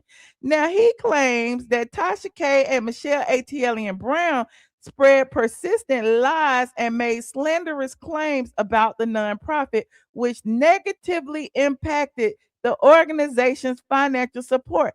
What lie have I told? I said that your co-founder, business partner, Dominique Morgan, took $100,000 from the Oprah Project. He went to jail for it. He pled guilty for it. And I said, where is the money going for the T.S. Manhan Starter House? Now, what is slanderous about that? Because anybody would want to know. You went on the AJC. Child, y'all got me going down the rabbit hole. Hold on. Don't get me to start. You went to the AJC. Yes, Madison. Mm-hmm. Hold on. You went to the AJC, Atlanta Journal-Constitution, a year after the house had been Christian. Y'all know what I'm trying to say. You went there as soon as you about a year after you cut the ribbon. Okay, you cut the ribbon in what, 2025? What is it? 2026 now? And in 2026, you went to the AJC and you told them you had one person in the house. You did that, not me. Okay, hold on. Somebody send me a super chat. What you say, friend? You said clear up the lie. They are saying that when you viewed T.S. home, his address was on the screen. Where was his address? His address was not on the screen. The video is still up. Where was his address? The nigga is lying. I don't have to clear nothing up. Y'all saw it. That video was filmed a year ago, okay? 2 years ago, where I was talking about T.S. Manhand's house, and his real estate agent posted the information on his real estate agent's page, and somebody sent it to me on Zillow. I did not show the address. I showed the pictures. Did y'all see the address? Y'all can go over there and watch it. I'll pull it up in a minute. Hold on. It says T.S. Manhand's Metro Atlanta Sanctuary for Black Trans Women is in bloom. And I ain't paying no money, y'all. But T.S. Manhand's had said that, you know, that was the only person in there. Okay. That is Shamea. Okay. Shamea happens to be Dominique Morgan's assistant. Okay, Shamea, when Dominique Morgan was in jail, Shamea was on TikTok actually informing people of where Dominique Morgan was and what. So it's like, okay, do you not see the lines being crossed here? Like, how am I in it? Like, your business partner put his assistant in the house a year after y'all had started taking money. You went online and went to the AJC and told the AJC that y'all had collected $250,000. Hold on. Let me go to Sandra Rose, because I know Sandra Rose got the T too. Hold on. Here you go. We already went through this. We'll go through it again and again and again and again and again and again and again. Okay. And none of this has anything to do with the DL Whisperer. Not a one. Okay. The AJC exposes T.S. Madison. Only one resident lived in the starter house since 2024. Now, T.S. Manhands has gone on to say, I'm not getting government funded. It's fiscal. I got a fiscal sponsor. I don't touch no money. Well, where's the money going? Is it going to pay your mortgage? Is it going to pay the light bill? Is it going to feed the Dominique's assistant? Where's the money going? I'm just asking questions. I mean, I ain't got nothing to do with it, but I'm sure that your donors would like to know where the money was going if the house was empty for over a year. Okay. Now you're talking about you're gonna restructure, you doing this, you doing that, all because of somebody called you out for the house being empty and for the assistant to be in there. Wait a minute, I'm not finished. The Atlanta Journal-Constitution. When was this written? February 18, 2026.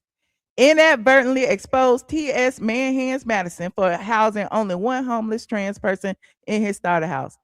Madison claimed he donated the house. That's what he claimed. He donated the house. He claims it's a nonprofit, but then he claims he doesn't have a 501c3. So which one is it? Is it a nonprofit? Are you profiting from it? Is it still your house? Did you turn the deed over to them? Are you still gaining the benefits of ownership? Let me know, because charitable contribution fraud is a thing. Okay, only thing anybody got to do is call the Attorney General's office and tell on you. But I'm digressing. You know, I ain't got no big. I ain't doing it though. But it says Madison claims he donated the house to help homeless trans women transition to permanent housing. But Madison's name is still on the deed for the house in Conyers. Now, Madison told Forbes, when I came up with the idea to donate my first house to charity, I thought about how I moved to Atlanta homeless, broke, poor, sick from silicone poisoning. Now, he said he donated it. I didn't say that. It said one of my trans sisters took me in and became like a second mother. Now, Madison built the home as a sanctuary for Black trans women. Okay, there he go, cutting the ribbon. There he go. Let me see when the ribbon cutting was. Hold on. Hold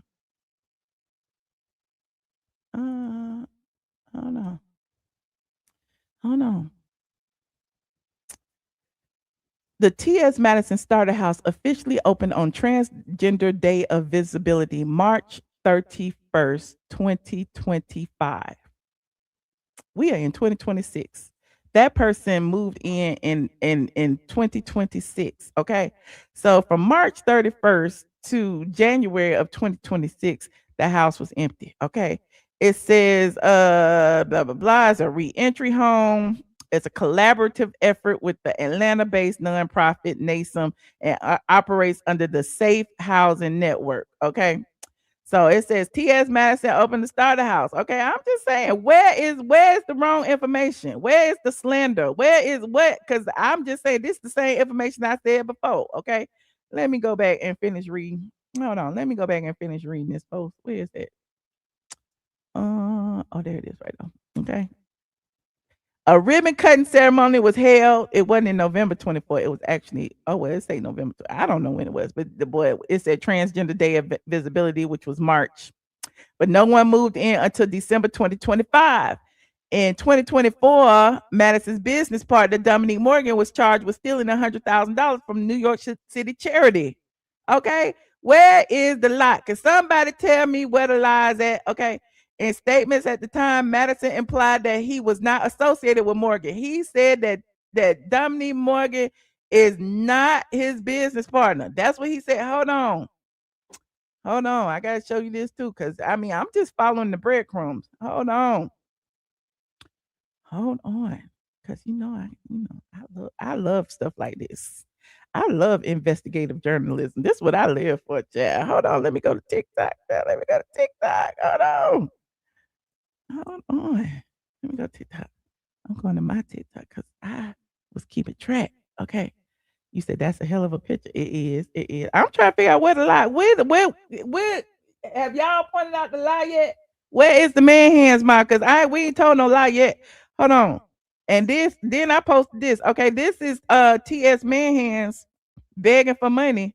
And I had posted this because I'm like, look. Wasn't nobody even in there. Hold on, look at this. Look at this. Look at this. Look at this. Somebody come look at this. Look at this. Somebody come and look at this. Look at this. Hi, I'm T.S. Madison, and I am one of the founders of the T.S. Madison Starter House, along with Dominique Morgan, who partnered me with Nascent Inc. But Dominique is not my business partner. Dominique doesn't handle any of my business. She's not my business partner. It felt like the perfect partnership. What they wanted to make happen, what Madison had at her disposal. The girls could. Where is the lie? Who's lying? It ain't me. I'm not the one lying. I'm just saying. Where is the lie? Somebody tell me where the lie is. Out here. Community leaders and advocates marking the day with the grand it says opening March 21st, 2025. Okay. Of the T.S. Madison Starter House. It is a new reentry home for formerly incarcerated transgender women. The problem that we're having is raising money. It is urgent that we get help from people around the world. If you're my trans friend, I need your help. If you're my straight friend, I need your help. If you're my gay friend, I need your help. If you're my rich friend, if you're my superstar friend, we need your help. I can come and feel like people understand me, not just... Look, that's the executive assistant right there. Look, that's the executive assistant. The prison girl. Just hearing her say that all I need is a stable place to live. With support from Pure for Men. They was getting money from Pure for Men. Pure for Men gave them $50,000. Look. And our partners at NASEM. We've come a long way, but we can't do this alone. Please. Where the money going? Okay, if you have a fiscal partner, doesn't that mean the fiscal partner is paying you and paying your bills? Where is the money going? The fiscal partner get the money, take out their little bit for getting the money, and it's a nonprofit, so you won't have to pay no taxes on it. Then they cut the check to you. Where is the money? Now, I want to show you what this Negro actually said that burnt my biscuits. I should say this for Patreon. I really should. I should say this for Patreon. Should I say it for Patreon? I should say this for Patreon. I'm gonna say what I gotta say. Hold on. Let me go and show you this too. Hold on. Save it. Okay, but I ain't finished yet. I'm gonna talk about I want you to hear his accusations. Okay? I'm just gonna let y'all hear it. Now, what is that? My people texting me. Hold on, look. I gotta find it again. Now I lost. Oh, there it is. Jason Lee show. Yeah, the Jason Lee show. Share screen. Hold on. Yeah, this rage bait. Hold on. This one he was trying to bring my name into it. Hold on. This one he claims that that is undergoing restructuring because of misinformation. Hold on. Really quick, your nonprofit, the foundation Yes, started. the T.S. Madison Starter House. We are actually going through some restructuring of the T.S. Madison Starter House. Restructuring of the T.S. Manhan Starter House. Okay. I am going to be placing more girls in the house soon. We had to go through some restructuring. Oh, he gonna put more girls in the house soon, but they've been open almost. It'll be almost 2 years. Due to a lot of situations that were going on the outside that have really nothing to do with me. Is that the woman Oprah and how she got caught up in her scandal? Yes. So he was talking. Look, they didn't bring Dominique Morgan's name in it. Is that the woman from Oprah? What's Dominique Morgan's name? Dominique Morgan is the one that's your business partner, but they didn't even say Dominique Morgan's name. Y'all don't find that odd? That he gonna try to slander me and put my name in it and put Tasha K name in it and put everybody else name in it except for Dominique Morgan. Hold on. Yeah. And that had nothing to do with the T.S. Madison Starter House. It never had anything to do. I've never taken any I don't have a 501c3. I don't have. Y'all hear the stuttering. Y'all hear the stuttering. I never took any money. I don't have no. I didn't take no money. Hit dogs be hollering, don't they? Have that. Okay. So we have fiscal sponsors that took the donations and stuff for us. We have fiscal sponsors that take the donations. So what does that mean? That's just the middleman. What does that mean? The money's still going to you for a house that's empty and don't have nobody in it, and it's definitely not going for the purposes it was intended. I'm asking the questions. I am an investigative journalist. We are following the clues here. Where is the money going? NASM, according to their filings, their financial filings, does not even have documentation of where the money is going because they haven't even filed anything since 2024. Okay, so I'm trying to figure out. I'm investigating. Dominique never touched any money. I never touched any money. But because it's Dominique never touched any money, and he ain't never touched any money. According to T.S. Man, who touched the money? Who's paying the mortgage? Like the house is still in your name. Whether you touch the money or not, did you give in your mortgage's name? Are they paying the mortgage directly? What about all the programs for all of the indigent, homeless, transgender people that's supposed to be in the house that aren't there? You know, the way that they have tried to pin this on me, I'm definitely going to have to do some restructuring on the inside. And Dominique and I both, we understand what's going on, you know, because the way that Tasha K, you know, incessantly was being slanderous towards my nonprofit and spreading lies about her and Michelle ATLien Brown were being slandered. Listen, I don't have nothing to do with Tasha K. Tasha K ain't got nothing to do with me. I don't know what Tasha K has said. Tasha K probably don't know what the fuck I have said. We are not in communication, okay? I am not in communication with the DL Whisperer. I don't know what he said. I don't know what Dominique Morgan has said. I don't know what nobody said. All I know is what I said, okay? I am responsible for myself and myself only. So for him to say, Michelle Brown spread persistent lies and made slanderous claims about the nonprofit. And this is on BET Network. He said Michelle Brown spread persistent lies and made slanderous claims about the nonprofit, which negatively impacted the organization's financial support. It wasn't Dominique Morgan allegedly stealing money from another nonprofit. It wasn't that, right? It wasn't Dominique Morgan pleading guilty to stealing money from another nonprofit. It wasn't that, right? It wasn't Dominique Morgan going to jail for stealing money from another nonprofit. It wasn't that. After you have presented Dominique Morgan as your co-founder and business partner, it wasn't that. It was Michelle Brown. Do y'all see the delusion here? This man always got my name in his mouth. Always. Okay. And hold on. And then he emphasizes that he never personally touched any money, yada yada yada, which is a lie. He don't have no 501c3. Okay. He attributes the intense scrutiny and public scandal partially to unrelated issues involving Dominique Morgan. Well, it doesn't say Dominique Morgan. It says Oprah. Hold on, let me see. So you weren't considering the bottom surgery because you want it? No, I don't want no. I don't want bottom surgery. I Oh, don't. he's talking about some bottom surgery. We ain't talking about that. Is that the woman Oprah and how she got caught up in her scandal? Yes, yeah. And that had nothing to do with the T.S. Madison Starter House. It never had anything to do. I've never taken any. I don't have a 501c3. I don't have that. Okay.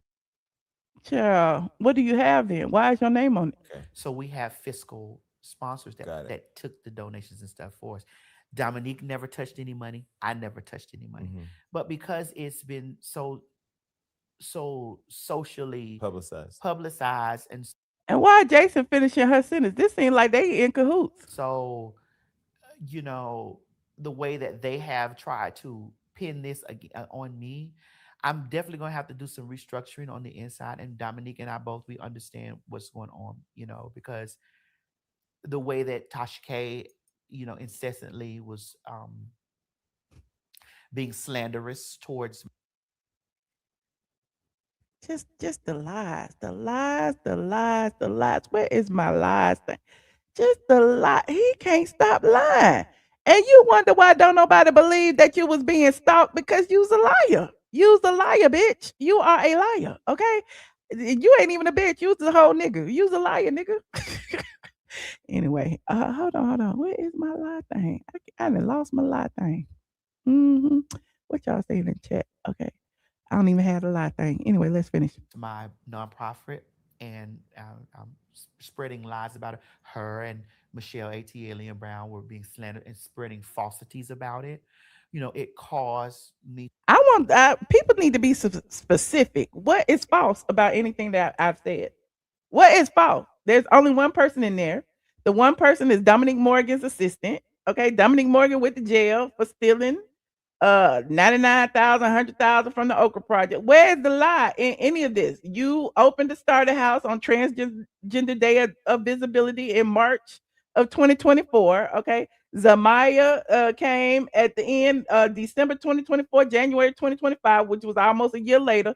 Where's the lie? You've been begging for donations, okay? You went to World of Wonder begging for donations, asking your celebrity friends to donate, okay? You've been accepting donations, okay? Pure for Men has donated. Other people have donated. You got things set up for people to pledge, monthly pledge donations, and you blaming me? I'm trying to figure out how I'm to blame. To lose a lot of financial situations around it, you know, so they can be expecting some paperwork soon. I'm waiting on my paperwork because I got paperwork too. Okay, I got some paperwork too. Oh.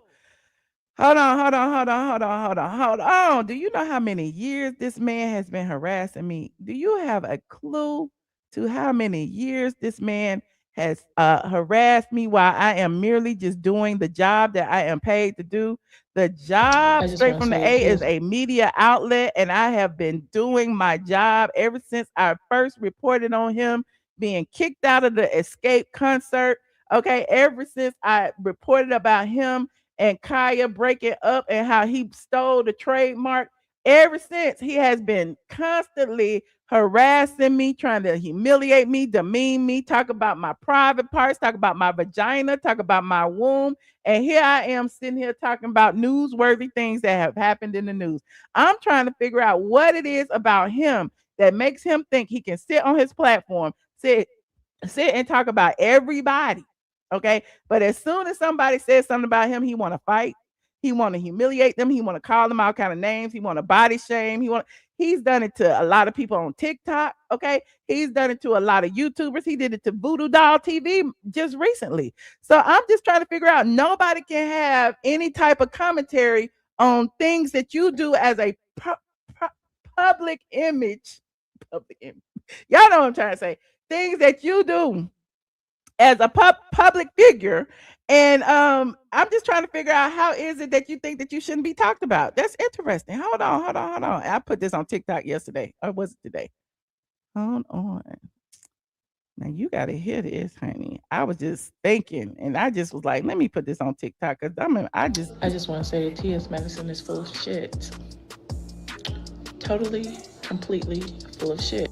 Now, before y'all say that I am bullying and harassing, let's just start at the top. T.S. Madison just can't keep my name out of his motherfucking mouth. Everybody knows I'm a blogger. Everybody knows that I talk about things that are trending in pop culture. But for some odd reason, every single time I choose to talk about T.S. Manhand, he's in his feelings. He's being stalked. He's being harassed. And his response to my journalism is to discuss my vagina, to accuse me of having bad vaginal hygiene, and to basically target me as a woman. Now, I don't know about you, but for a man in a wig to come to me about my vagina seems a little harassing, seems a little intimidating. In fact, it seems like sexual harassment. If that man didn't have a wig and chose to say things negatively about my private parts, chose to discuss my sexual anatomy on his YouTube channel, there would be outrage. But because he wears a wig, he can misgender women, he can call black women gorillas, and he can discuss my private parts and my uterus. I don't know about you, but that's strange.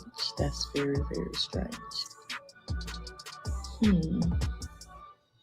Seems like a sexual harassment suit to me. Let me know what you think in the comments. And all y'all man-hand mobs, sit this one out. Let the real women discuss it, okay? I just want to say it to you. let the real women discuss it for once. Cause I'm just in my feelings right now. And then this nigga, we gonna talk about this other stuff, honey. On the DL Whisperer thing. Okay, you know the DL Whisperer has gotten out of jail. Okay.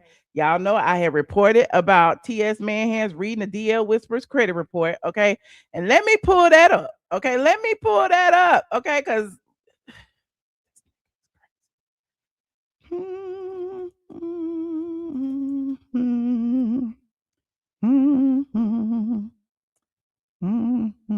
hold on, where is it? The creator, and then they did that. Can't even find it, yeah. It was in a short. Yeah, this man is crazy. Okay, is this when he doxed it? Hold on. Let me see if this is the doxing thing. Hold on. That's part 3. Oh, that's it. Hold on. Here it is right here. Hold on. Y'all know I got it. Y'all know I keep receipts. I mean, this was a long time ago. This went, here go when he was reading that boy credit report right here. Hold on. On live. Like I don't have your file on my desk too. I just don't be online doing that. Yeah. Because I know, and it's really illegal to do that. It is. Because I know the dangers of that. Yeah. So he said he know the dangers of doxing, but he's doxed me before. He put my whole phone number on the internet, on Facebook, on Twitter, everywhere. Hold on. I can scroll over and show you a girl's credit report. Yeah. Matter of fact, I'm going to do that. He said, I can show you a girl's credit report. Matter of fact, I'm going to do that. And then he talked about a $62,000 balance that the person had on their credit report. He talked about a $371 monthly car payment that the person had on the credit report. And then talk about he'll never pay it off. Now, whose credit report was he talking about? Like, at the end of the day, the only person who would know is the person's credit report it is, right? So of course, you know, somebody has a $371 monthly payment. It ain't me. But the person who did apparently felt, you know, disrespected. Hold on. And I'm like, girl, tap that and swipe. Girls talking about properties and shit that they own ain't nowhere on their credit report. Ain't nowhere on it. So who was stalking who? That's what I want to know. Who was stalking who? I think it's judgments. Girl, swipe. It's so much to swipe through. Not a 60. And now they both was looking at, look, not a $62,000 student loan. $2,000 balance. Is that debt? Not a student loan, not a monthly car payment. I'm like, girl, with a $371 monthly payment, you'll never finish paying that off. Now that $371 monthly payment is where this all connects. Now, T.S. Manhands did not say a name. However, the receipts are receipting. While T.S. Madison and his online partner both agreed that pulling someone's credit report was illegal, they subsequently read said person's credit report on their live stream.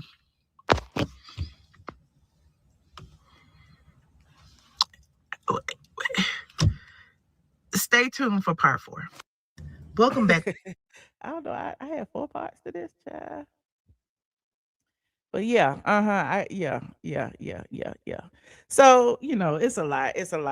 So meanwhile, T.S. Manhands keeps pulling my name up, keep bringing my name up. My issues with T.S. Madison stem way before the DL Whisperer even came online. And for T.S. Madison to allegedly put my name in some restraining order for the DL Whisperer, it's like, what that got to do with me? Because I'm still going to talk shit about you. What does that have to do with me?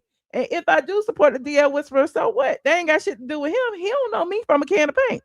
So I'm trying to figure out, you trying to connect me to the DL Whisperer so fucking bad.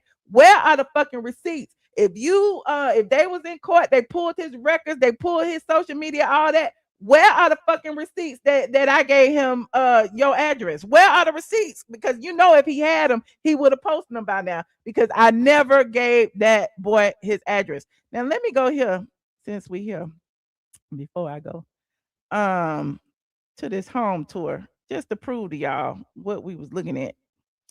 Because I look at houses all the time. I looked at Shamea's house just yesterday or the day before, okay? I looked at Colorist Claudia's house. We looked at NeNe's house. We looked at everybody's house. We looked at all of the housewives' houses, okay? We looked at Kandi's house, okay? We looked at Junkie Dineva house. So I'm trying to figure out how he feel like somebody is stalking him by looking at his house. We looking at a house. And didn't nobody show his address. Hold on. Where is that? Home. Hold on. I'm trying to find it. It's been so long ago. It was like last year. Hold on. Is this it? I think this is it. T.S. Madison home tour. Here it is right here. Here it is right here. I'm going to show you the whole thing. I ain't got to say shit. Okay? Somebody came on my live, said they saw it. Okay? And look, where is the address? Show me the address. Zoom in. You can't see no address. Make it big. Do all the things you need to do. There is no address on here. Okay? At the corner, it says image 52 some web. Okay? There is no address down at the bottom. Okay? It says the picture was edited. I mean, that's all it says. So you can look. It's a tradition. Nice. There is no address on. I don't like the this colors, thing. but paint is cheap. You could buy Yeah. paint. The kitchen needs updating, but it's not bad. I like it. You like the lightning fixture? I don't like the floors, but I don't like blonde floors. You may like blonde floors. See, that's what I'm saying. Y'all saying, people be asking me what I think. From my preference, I like dark. Up there it says, and it's blurry too, it says 12 documents, 52 new photos. That's what it says right below image 0235 web. 12 documents, 52 new pictures edited. That's what it says. There is nothing in here that has, where is the address? Show me the address. Where the address at? Somebody show me the address. I don't see no address. It's the city. I see a house. Where the address? It's the city. I don't like the color that. Yep, the color of the walls. Nice. And when they sent this, didn't nobody live there. So what did you talking about? Yeah. Maybe he didn't Oh put his makeup yeah. on. And he posted his Yeah. own shit. Look at this. He posted this. Hold on. Oh, play it. He was on Married to Madison. Oh. He posted this. He posted this. He posted that. Oh. He posted this. It's a lot, honey. Let me see. Oh, there go He that posted pool. that nasty pool. Mhm. It's He dirty. posted that. They would have had to clean the pool before I bought the house, honey. Everything would have been perfect for me. Oh. Michelle, he ain't pay that much for that old house. That Oh. looked almost like Dr. Heavenly's house. He said he doing his own work. Clearly, he must have bought a foreclosure or something. He said, Is that out there where Dr. Heavenly live? I don't know where Dr. Heavenly lives. So where is? I'm still trying to find the address. Where is the address? Hold on, I'm still looking. Where is the address over here? Where's the address? Where is it? It wasn't even no furniture in the house. This is a Zillow listing. Where is the address? So he can miss me with that shit. Okay. He can miss me with that. And so I guess next tomorrow, all he gonna do is go over there and call me a gorilla, like he always do, you know. Talk about my vagina stink like he always do. You know, he only does this to female content creators. Just know that this is a man who hates women. Okay. I don't know. I really side out women who follow him. I side out women who subscribe to him, and I side out women who support him. So I mean, y'all can find entertainment any way y'all want to find it, but that dude right there wouldn't spit on you if you was on fire. And the crazy thing is, the reason why he probably went so hard on the DL whisper is because he want a DL whisper to you. Okay, this Negro for years have been telling women what to look for in men. This grown ass man with a wig on. Basically, he telling you who's DL and who ain't. So he want to be the DL whisperer, and he pissed off that the DL whisperer was taking his audience. That's what he pissed off about. He pissed off that the DL whisperer was outing him being, you know, basically supporting DL men, because that's what he does.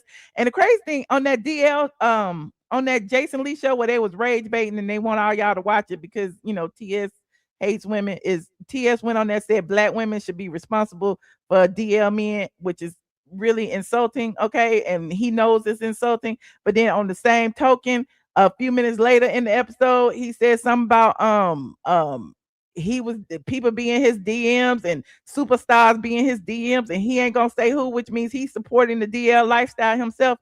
So please pay attention to the hypocrisy, pay attention to the lies, and pay attention to the concerted effort of this Negro to try to pile on someone, to utilize the legal system to do negative things to people, because that is who he is. Okay, I tried to get a restraining order against him because he put my phone number online, and because he was sending people to my house, and all of these people was in my DMs and saying they was gonna kill me and all kind of things.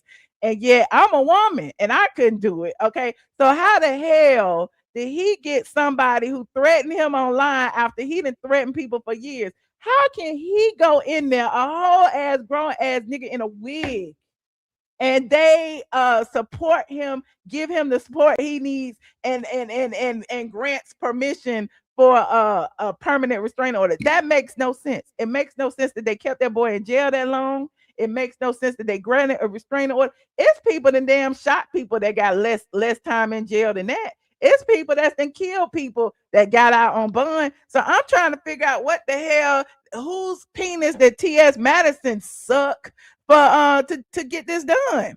Okay, I don't understand it. It's plenty of women out there still trying to get restraining orders against their ex and can't do it. So yeah, I tried to get a restraining order against him. They gave me a 12-month restraining order against T.S. Madison back then. Okay, when we went to court, that nigga went up on the stand and said transgenders get killed every day, and I'm in fear of my life. And And he was the main one online with guns and yelling and screaming about to pop a blood vessel, yelling and screaming at me. So the judge was like, I ain't trying to be in this mess. This is some crazy Negro shit. Everybody just stay away from everybody. And he granted a 12-month mutual restraining order against me, Kaya, and T.S. Madison. Told T.S. Madison to stay away from me and Kaya, told Kaya and me to stay away from him. And we was happy because that's what we wanted in the first place. So a year later, the day the restraining order was up, do you know this Negro went online and tore the restraining order up? And then started like dragging me and calling me. Like, I'm just saying, this is somebody who was scared. Okay. This is somebody, like, to me, you are literally manipulating the legal system for your benefit. And it doesn't make sense. So hopefully somebody see this, somebody out there, okay. And yeah, it's messed up. Okay. You said Clyde Davidson. What you say? Okay. He used trans laws. Oh, is that what happened? Take him to Judge Judy. Judge Judy don't want to see this shit. Judge Judy don't want nothing to do with that. Okay. But I digress. I'll talk about some more of this on Patreon, and we'll go over all the other stuff. But yeah, he trying to get me wrapped up in this shit. I ain't got shit to do with it. Okay. He put my name in the restraining order talking about the DL Whisperer can't utilize media outlets such as Tasha K, Michelle, ATLien, or Angela Stanton. How is he utilizing us? Like, at what point is he utilizing us? I don't know that boy. He ain't utilizing me. This is me. This is my own free will. And I'm saying that T.S. Madison is full of shit. He's a misogynistic asshole. He hates women. And he's probably stealing money from the starter house. That's my opinion. And I'm sticking to it. Okay. Anything else? Let me see what else I have on this agenda. I did Kandi and Todd. I did Oprah Winfrey. I did the girls trip. I did Shamea. No, I didn't do Shamea. I'll do that later. I did Big Tigger. And I did the girls trip. Okay. Anybody want to call in? I got 15 minutes, maybe 30. Anybody want to call in? Click the link. Okay. Click the link. All are welcome. All are welcome. Okay. If you got anything you would like to say it now. Okay. If T.S. Man Hands want to call in, he can call in too. Okay. With his lying ass. Let me see now. You said you don't know that man. I don't either. I don't know him. I don't know T.S. Man Hands. I don't know nobody. You said Big Tigger can't be around his wife and kids. And can't. You said Angela Stanton set it off. What she do? What Angela Stanton do? I don't even follow Angela Stanton. Let me go see what she do. She did something recently. Hold on. I don't even know her Instagram. How she set it off? That ain't her. That's some white lady. Hold on. Let me see. Oh, Angie Stanton. Let me see. What she do?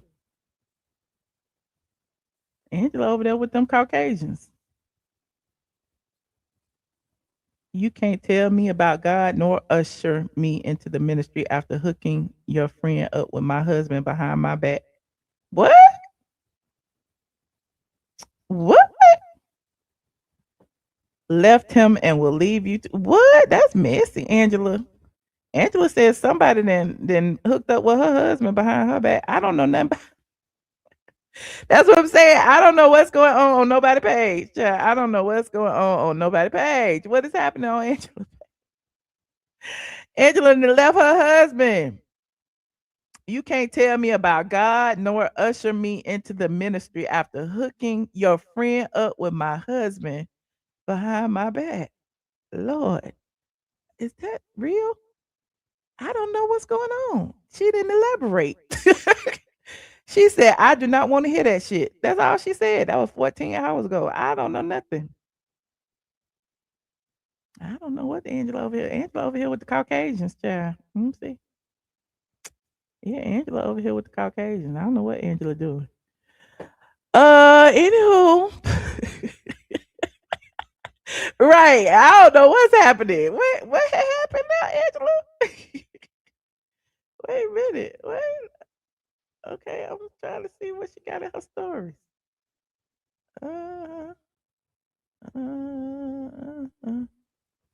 Oh, she got the DL Whisperers. Oh yeah, y'all go support the DL Whisperers GoFundMe. I think he put his GoFundMe back up. People are donating. Let me go to his page. DL.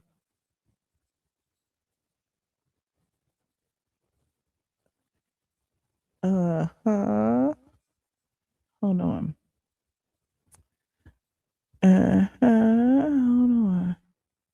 So y'all know he free. I already played this. I'm free. Hey everybody. So I will need some time to reacclimate. I got banished. I'm homeless. It's a lot. We're gonna talk. Okay, and then here's the GoFundMe for all of the he posted his GoFundMe. people that were asking. I just want to say I appreciate everybody for the continued support during this time. And when I'm able and I'm enjoying my freedom, but I will come back and talk to y'all when I'm done enjoying freedom. Here's the Okay, let's go to his GoFundMe. His GoFundMe is in his story, I guess. It says I thought it was in his thing. Hold on. Here's the GoFundMe for all of the people that were asking. I just want to say I appreciate everybody. Description. I don't see it in the description.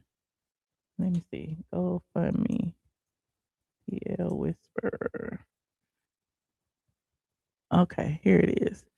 So apparently, according to a lot of people online, the DL Whisperer has to move out of the county that he was locked up in, that TS Madison had him picked up in.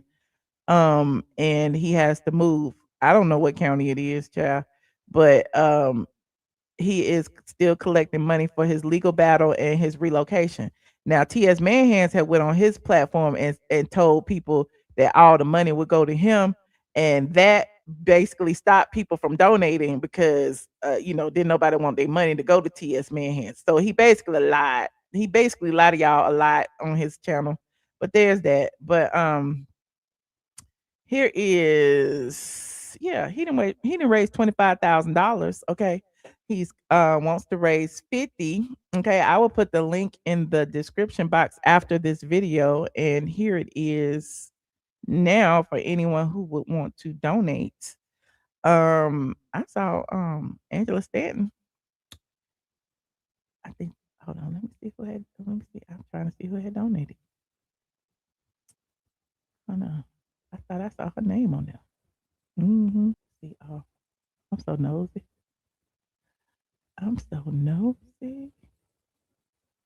I thought I had there she is right there. There go Angela King, $1,000. Okay.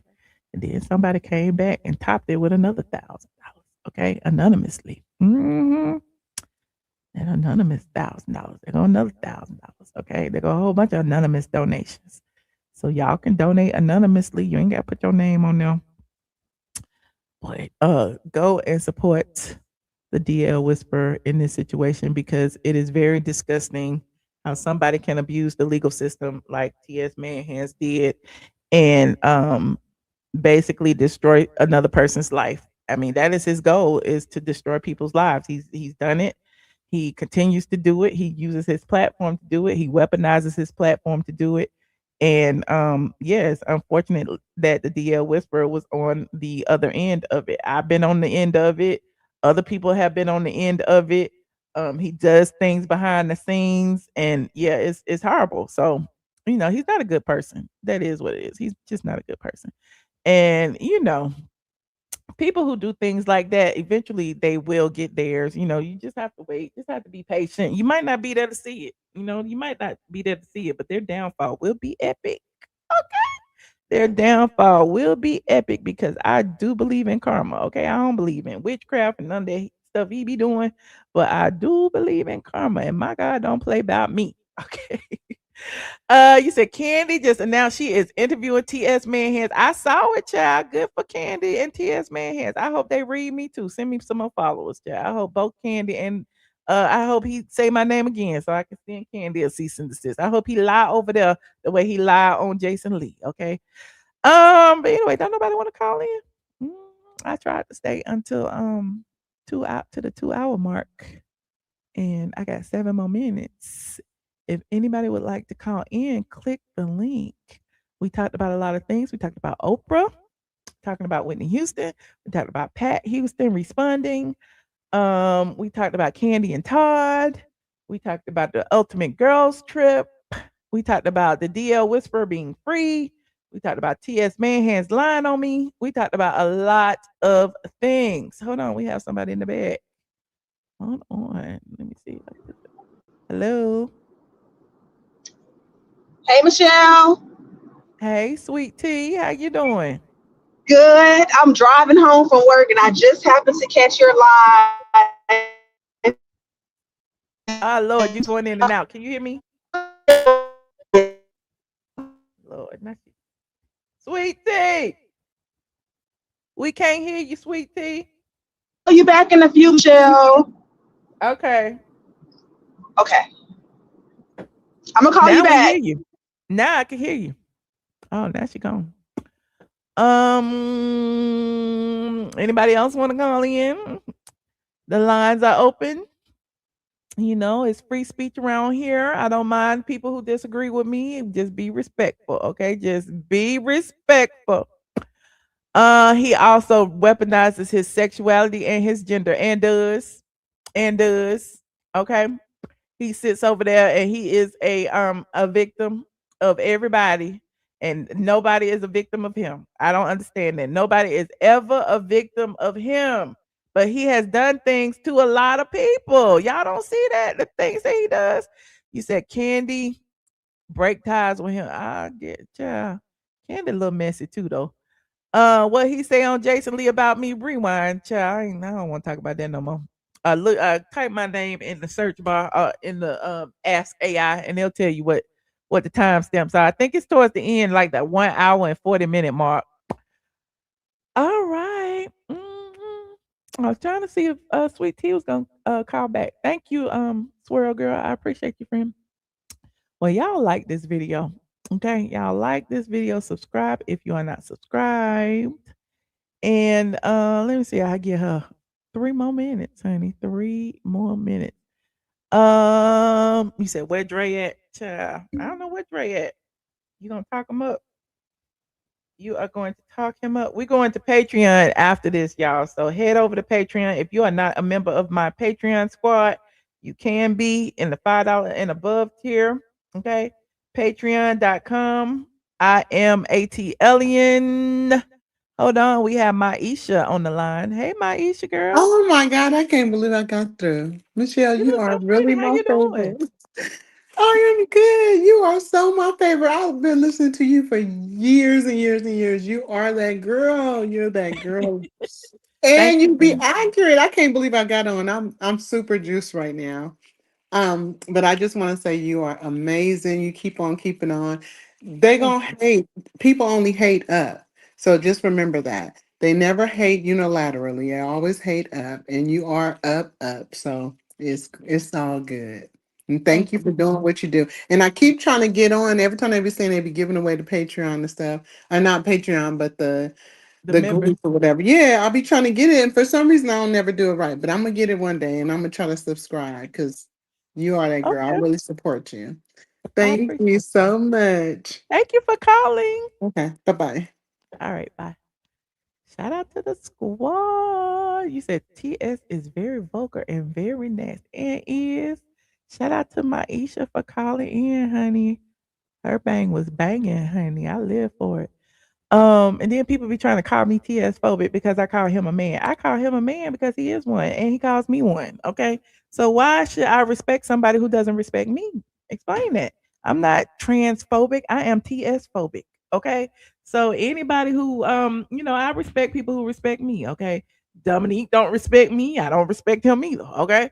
I don't respect TS Manhands, but it is what it is. Because they all mad at me for talking, calling out their grift. Okay. At the end of the day, they was about to hit a lick, and I guess they can't hit it no more without the IRS and the feds looking at them. I don't know what's going on, but that ain't got nothing to do with me. That got everything to do with Dominique pleading guilty. That's got everything to do with that. You think you're gonna steal from one nonprofit and be able to steal from another one easily? I don't know. But anyway. Like this video, please, and thank you. Thank you to everyone who chimed in. Don't forget to subscribe if you are not subscribed. Support the DL Whisperer on his GoFundMe, the GoFundMe.com. The DL Whisperer helps him relocate. He said he got to relocate, child.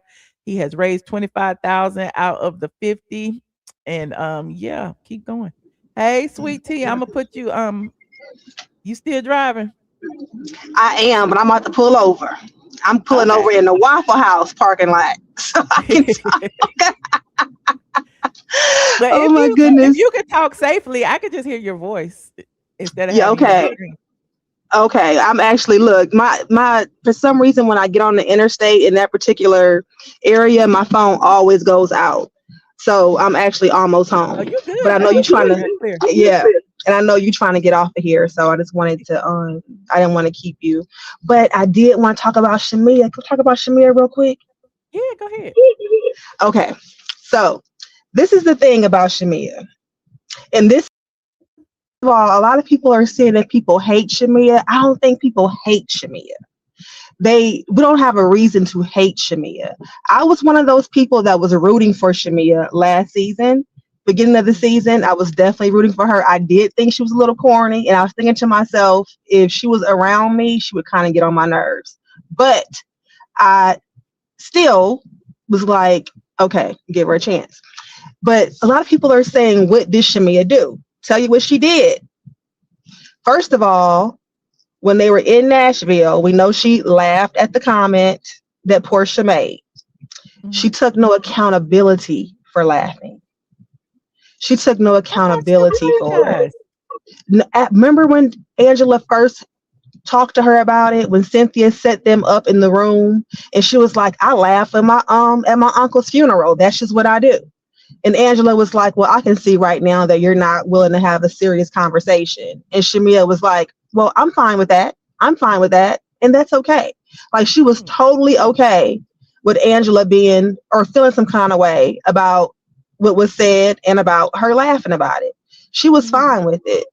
And even when she met with Ralph and Portia at the dinner, she tried to say to Ralph, something about, or she was telling Portia, like people get mad at me because of you, right? Like people are mad at me for defending you. And Portia told her, no, she's mad at you for not taking accountability for the things that you laughed at and the things that you were okay with being said around you. Shamea doesn't get it. So that was one big strike, huge strike with Angela, huge strike. The other thing, think about how she came at Drew behind the Drew and Dennis thing, how she met with Drew's ex-husband and all of that. It wasn't like she was innocent. She was picking at Drew right along with Portia last season. I don't know if she ever really gave Drew a genuine apology for that. And so that's where the whole lapdog thing came in at. But I'm gonna tell you this too. I don't think Shamea was ever truly Portia's friend. I don't. I think that Shamea was using Portia for the proximity to the show and the fame, because clearly that's what Shamea is after. You think she said she was already friends with Kandi? Yeah, but at the same time, she said that her and Portia didn't start hanging until after Portia's divorce from Cordell. Portia was already, but she wasn't on the show before that.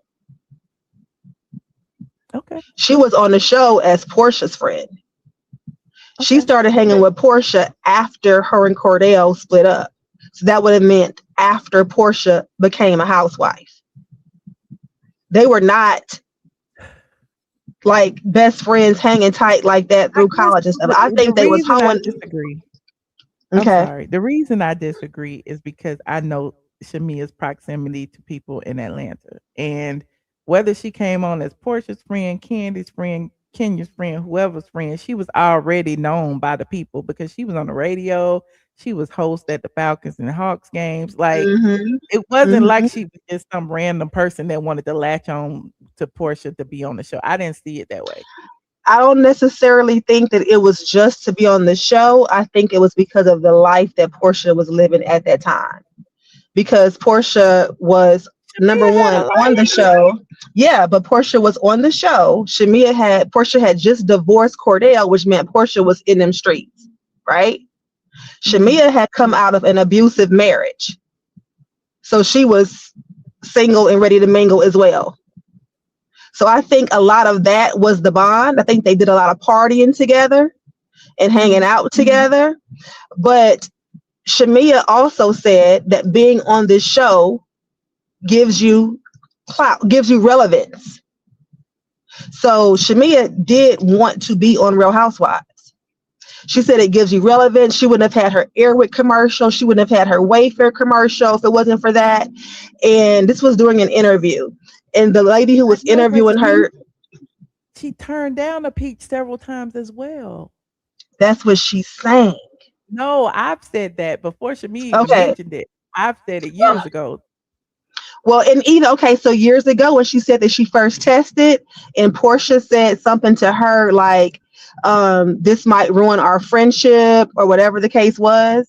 And so she said that she kind of didn't move forward because she knew that Portia didn't really want her to be on the show, right? That don't mean she stopped wanting to be on it. So what's the point? So what you saying? This makes me a bad person? No, it doesn't make her a bad person at all. But what it does make her is not innocent and not the victim. So this whole, I don't know why everybody is coming for me. You came for Drew first. You came for Angela first. So now that they coming back and you were okay with that, as long as you were a part of the cool kid group, the cool girl group, you were okay with that. But now that the tables have turned and you're on the other side, you crying and stuff. You wasn't worried about how you was making Drew and Angela feel last year when you was a part of the bullies. But now that you being bullied, it's a problem. And then the whole colorism thing, I'm sorry. The whole colorism thing, I don't, the reason why, first of all, the reason I don't see that in Shamea's case, because Shamea is, first of all, her skin is absolutely beautiful. It's absolutely beautiful. And so is she. She's absolutely gorgeous. I don't care if she was dark skinned. How people feel about darker skinned people, beauty or none of that. It doesn't. I think it does though. Shamea, there's been several references to Shamea as dark. When Eva even said black without the Q. And then Angela called her Flavor Flav. There's been several references to her skin tone. So I I'm not saying we can disagree, we can agree to disagree. But I do feel like people feel a ways, or people are more likely to feel negative towards Shamea because of her skin tone. That doesn't mean that, you know what I'm saying? I absolutely agree that colorism exists. I absolutely agree that it exists. But I don't think that colorism is the reason for the feelings towards Shamea. I think that if Shamea was light skinned, if she was red, if she was purple, people would still feel the same way about Shamea, because it's disingenuous to be the bully last season when you were the it girl. And then now all of a sudden you're the victim when people not doing any more to you than what you did to them. Britt said that it was Shamea at the pool saying that Charles had an outside baby. So if Angela heard that too, and let me tell you this too though, don't get me wrong.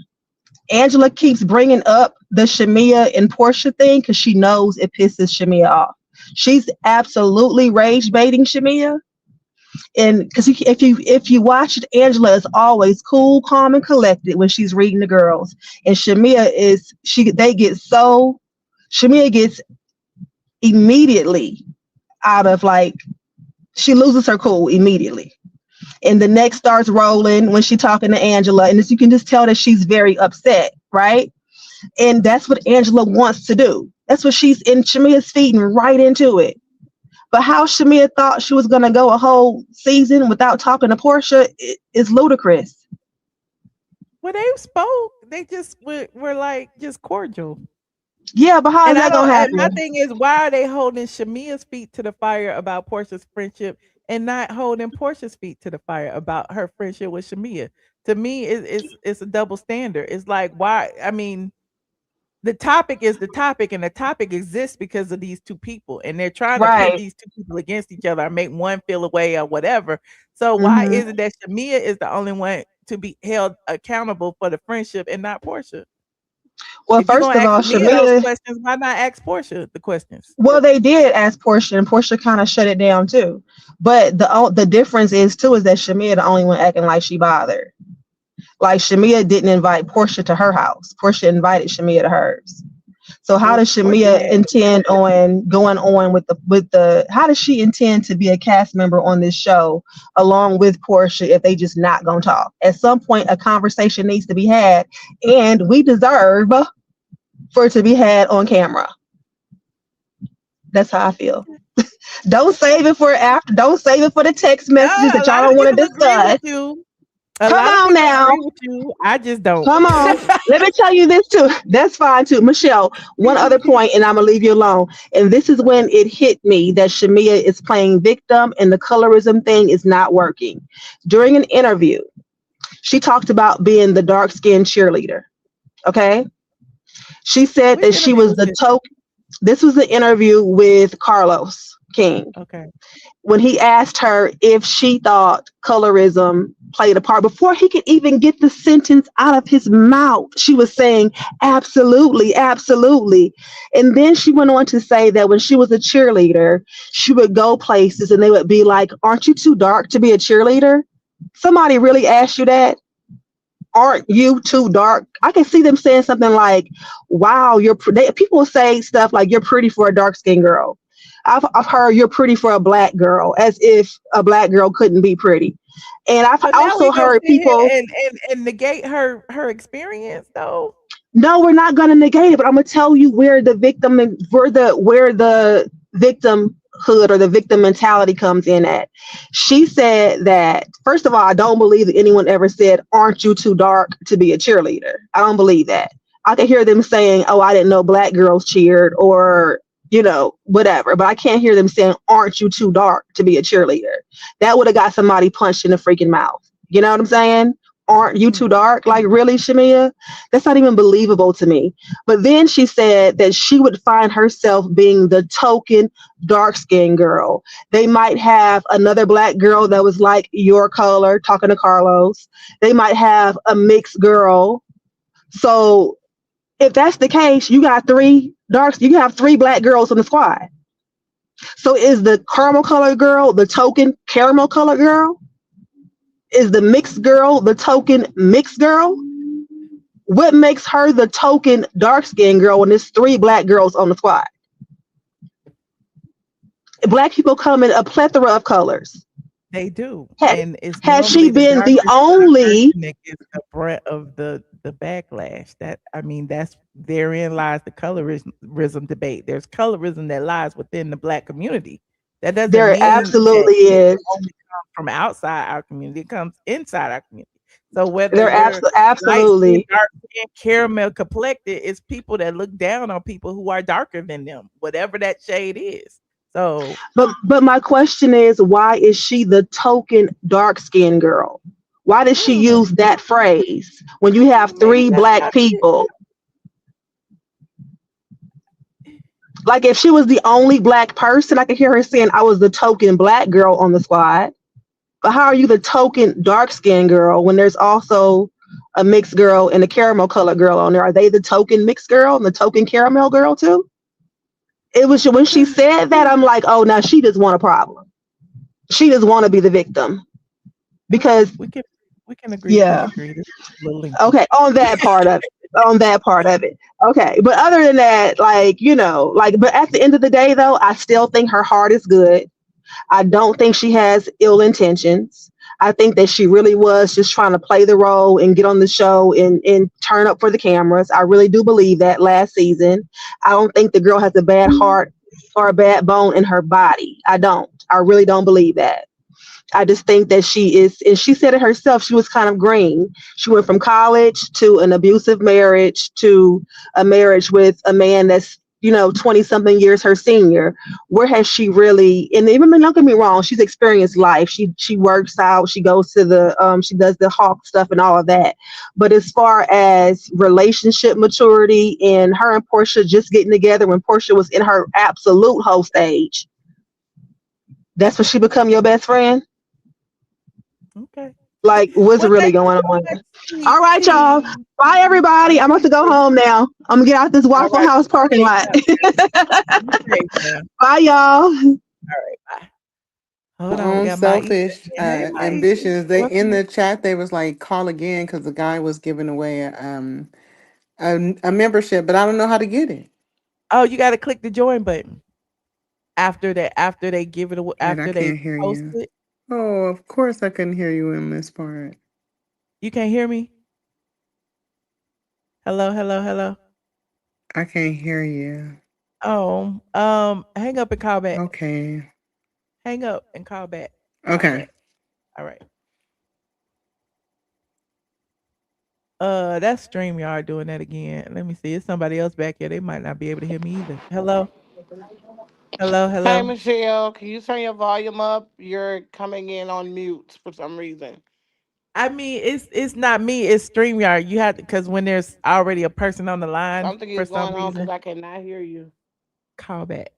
Call back. Call back. Damn, I Let me had. see. Let me see if Maisha can hear. Can you hear me now? Okay, I'm back. Can you hear me? Can you hear me? Can you, No? Oh, I can man. hear you. You Okay. can't hear me. I can't hear you. Can y'all hear me? In the chat. Can y'all hear me? Press 1 if y'all can hear me. Let me see. Nobody can hear me either. Oh, y'all can hear me. Okay. Let me kick everybody out then. Call back, Maisha. Okay, y'all. I was about to say, can y'all hear me? Okay. Yeah, I could hear her, but she couldn't hear me. And StreamYard has been messing up. I don't know what's going on with their software, but a lot of creators have been having that same problem when it's more than one person on the line. The second person can't hear. So it was 3 people in the back. So I was trying to get the next person. Y'all can call back. One person can call because nobody's back there now. Somebody click the link and call back. Or I will head over to Patreon. I was trying to hang up anyway. No excuses. Call back. I'll give y'all 10 more minutes. Okay, there she is. Let me see. Hello. Hey, Michelle. Hey, can you hear me now? I can hear you good. I can hear Okay. you real good. It's the women, like the woman that just called in, Uh-huh. with the pretty little gap in her mouth. It's those type of women that it's the damn problem. Oh. I mean, like, how you gonna tell this girl her experience? Like, how dare you? How dare you? And then not only that, she's damn delusional. Shamea hasn't done anything worse than anybody else on that cast.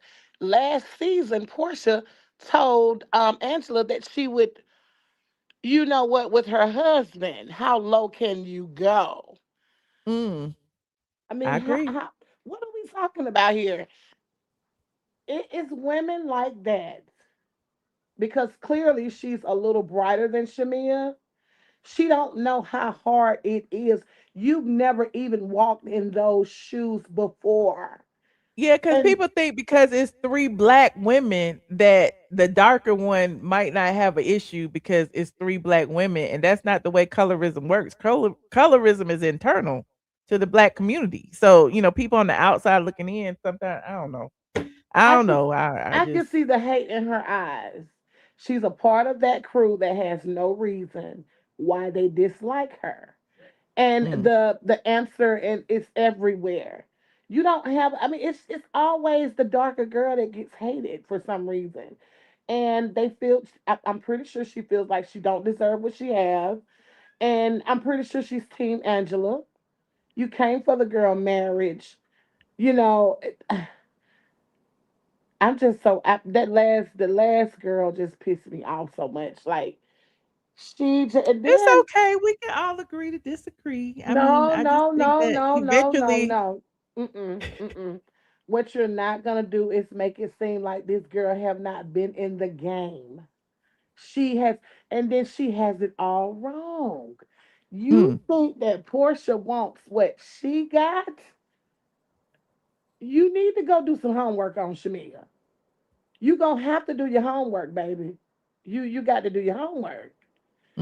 Bravo has been trying to get Shamea on the set for the longest.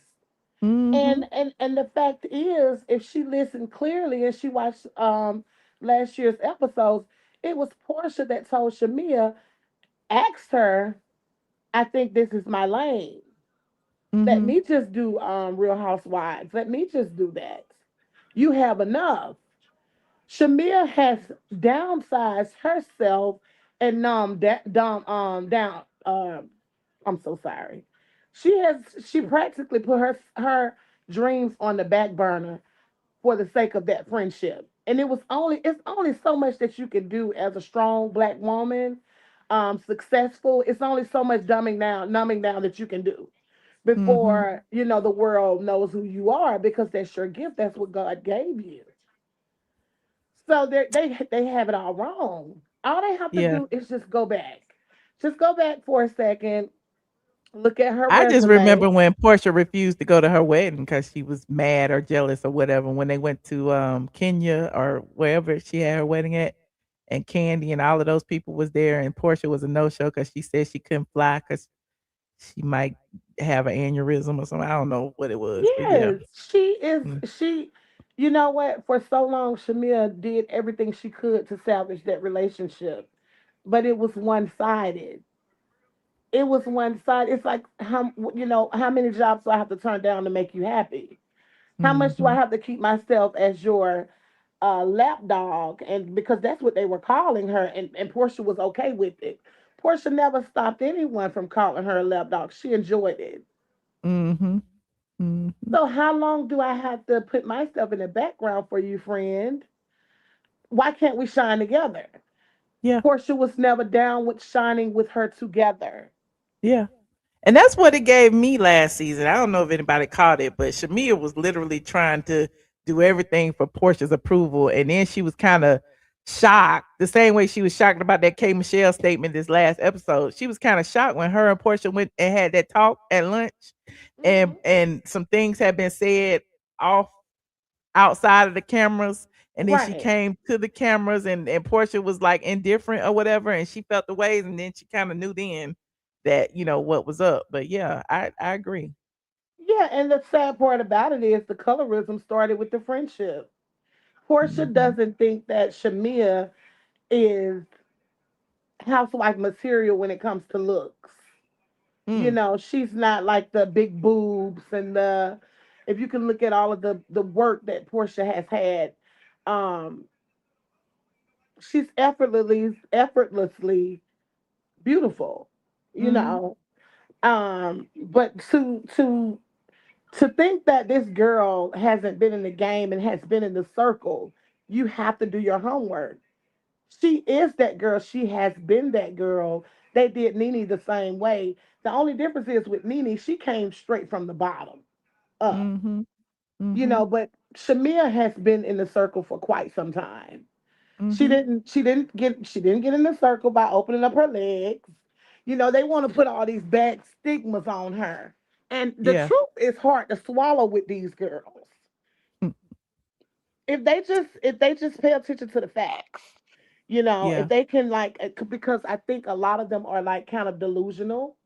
Um, if they knew exactly like where this girl had, how she came up, and how she was a hard worker and genuine, I think a lot of much more respect would be given to her. Yeah. But They I owe think her it's way more coming. respect. I think hopefully she's been activated. Hopefully. But I think it's coming. And I don't see nothing wrong with her being corny. That's her personality. Just be corny, but be But you. if You know what you I'm you saying? but you disliking a person for no reason when Yes. the only thing you can come up with is they're corny. Out of Yes, all that's of the what bothers things, me. are Yeah. you serious? Are we in second grade? And then this girl said, oh, because she can't be a part of the cool girls clique. We're not in high school. This is one of these girls that was mean in high school. Oh. This is one of these girls. She don't, if anything, you all want to be in her clique. This is that girl. The way Okay, she you're said it right. is like, the way she said it was like, oh, now all of a sudden you could see the hate in her eyes. She's one of those. I'm telling you, Shamea has a group of fans. They love her to death. They, oh, Mhm. she's beautiful. Oh, she's this. Oh, she did. But in the same sentence, she's not. She's not a good friend, or she's not a loyal friend, or she's not a good person. Which one is it? Mm. Because You're let's just right, be no honest. excuses. Hmm. Well, I appreciate your input, friend. Okay, friend. Talk to. She just heated me up. I'm serious. She activated me. Okay, thank you. I appreciate it. Okay. Take care. Bye All right, bye. bye. Yes, somebody explained it for me because I was getting flustered. I couldn't get it out. Lisa, can you hear me? Yes, I can hear you. How you doing? Yay. Hey, how you doing? How you doing, Michelle? You look lovely this What's up, evening. stranger? I know, I know. So let's talk. Okay, so the last caller, I heard her, but let's look at the bigger picture of it. So Shamea being on the show, friend of to whomever, well, Portia, but Shamea always been in the back line, but she always been that girl. They just never exposed all of her tea on the show because she was not a housewife. Mm. She just wasn't. So they didn't expose all her tea until she became a housewife. And then even when I thought she would have did much better because her being on the show as a friend, I thought she would clock and observe how to move and how to. Yeah, that's what I thought too. But I guess it's kind of different being a housewife versus being a friend. I don't know what the difference is, but I mean, because clearly Cynthia to me is a housewife, but she a friend. You know what I'm saying? Mm-hmm. So, and the Yeah. same thing, Marlo moved from friend to housewife, and y'all say she didn't do well, but I thought she did amazing. I think she did well too because she always was just lighting the fires with Mhm. individuals. Like, oh, okay, y'all Mhm. ain't doing nothing. Let me light the fire here. Let me light the Mhm. fire there. And she did, Mhm. and I don't think she cared on how she was perceived or looked at. She was just lighting fires and saying, like, okay, Kandi, you did know about this, boom. And then she went to the next and to the next until, Yeah. whatever that looks like. But yeah, I was like, Shamea, like, I get it, but like, girl, you should have been watching and observing the other housewives as you was a friend of. So when you became a housewife with a peach, you know, you should have But been it's moving a different. little Like, think different. about it now, though. As a housewife with a peach, it's a whole different cast of characters, though. Yeah, that's true. So That's it true. it would have been different either way. And even like with the situation with Angela. Okay, so the scene with Angela and the mother situation, I was kind of like thrown off of why are we why are we activated, and this is supposed to be a what is it, a celebration of your mother not here. Yes, I didn't like that either. I was so like lost with it. I was like, are y'all activating right now? Mhm. Y'all should And have the been pile activated. on and yeah. Yes. I said y'all should have been activated before, or y'all trying to drag this scene right now because this is so, to me, not appropriate right now. Mhm. And then I I was agree. just like, yeah, and I was like, okay. It was just like the dumbfoundedness of it all. It's like, oh, I'm quiet. I don't know what's going on. What? Huh? Yeah. What? I'm like, so y'all about to activate right now, and y'all ain't nobody just they's having a little sad little looks and so forth, and nobody really ain't saying too much. You know what I mean? Mhm. That was so weird to me. I was like, Yeah, oh my because goodness. everybody was waiting on their turn to jump on Shamea. That's what it felt like. And even with Shamea, I think with the last reunion, when she was called out about just having outlets with individuals who she was communicating with and not really directly talking to Portia, it carried over to this the season, because now they like, okay, well, you got time now to figure it out and how you want to communicate. So again, what's going on with you and Portia? How is this happening? What's this happening? What's this happening? And I'm like, neither one of them is not really communicating to who is asking them these questions about their relationship. You know what I mean? They're not That's really why I saying asked too the much. other caller. That's why I asked the other caller, why is the onus on Shamea to always speak on the relationship and not Portia? Like, why do they keep poking at Shamea and not Portia at the same way? You know what I'm saying? I agree with that. And I think with that being said, it's kind of like Portia gonna shut it down, period. Like, and you can't make her say if she don't want to. Like, she ain't gonna speak on it at all whatsoever. And I think, to me, I think that's kind of like clever for her in that way, because they're gonna have to have some type of conversation or some connection, whether it's later on down the storyline or at the reunion, you know. And I think Shamea ain't saying, huh? I would just say I can't wait for the reunion.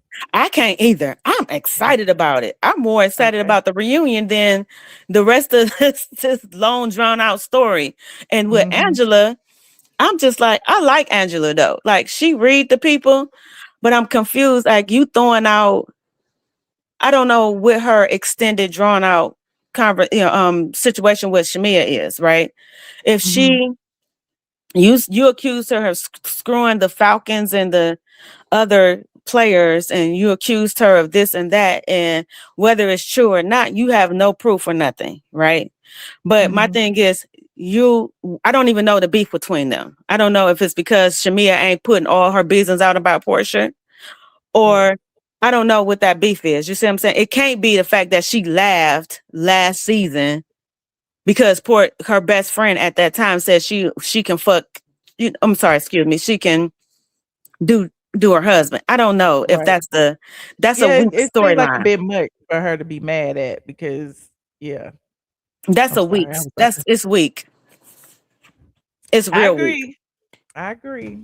So yeah, and the Drew thing, Michelle, like, be honest, like, what is Drew? Why is Drew really there? I don't know.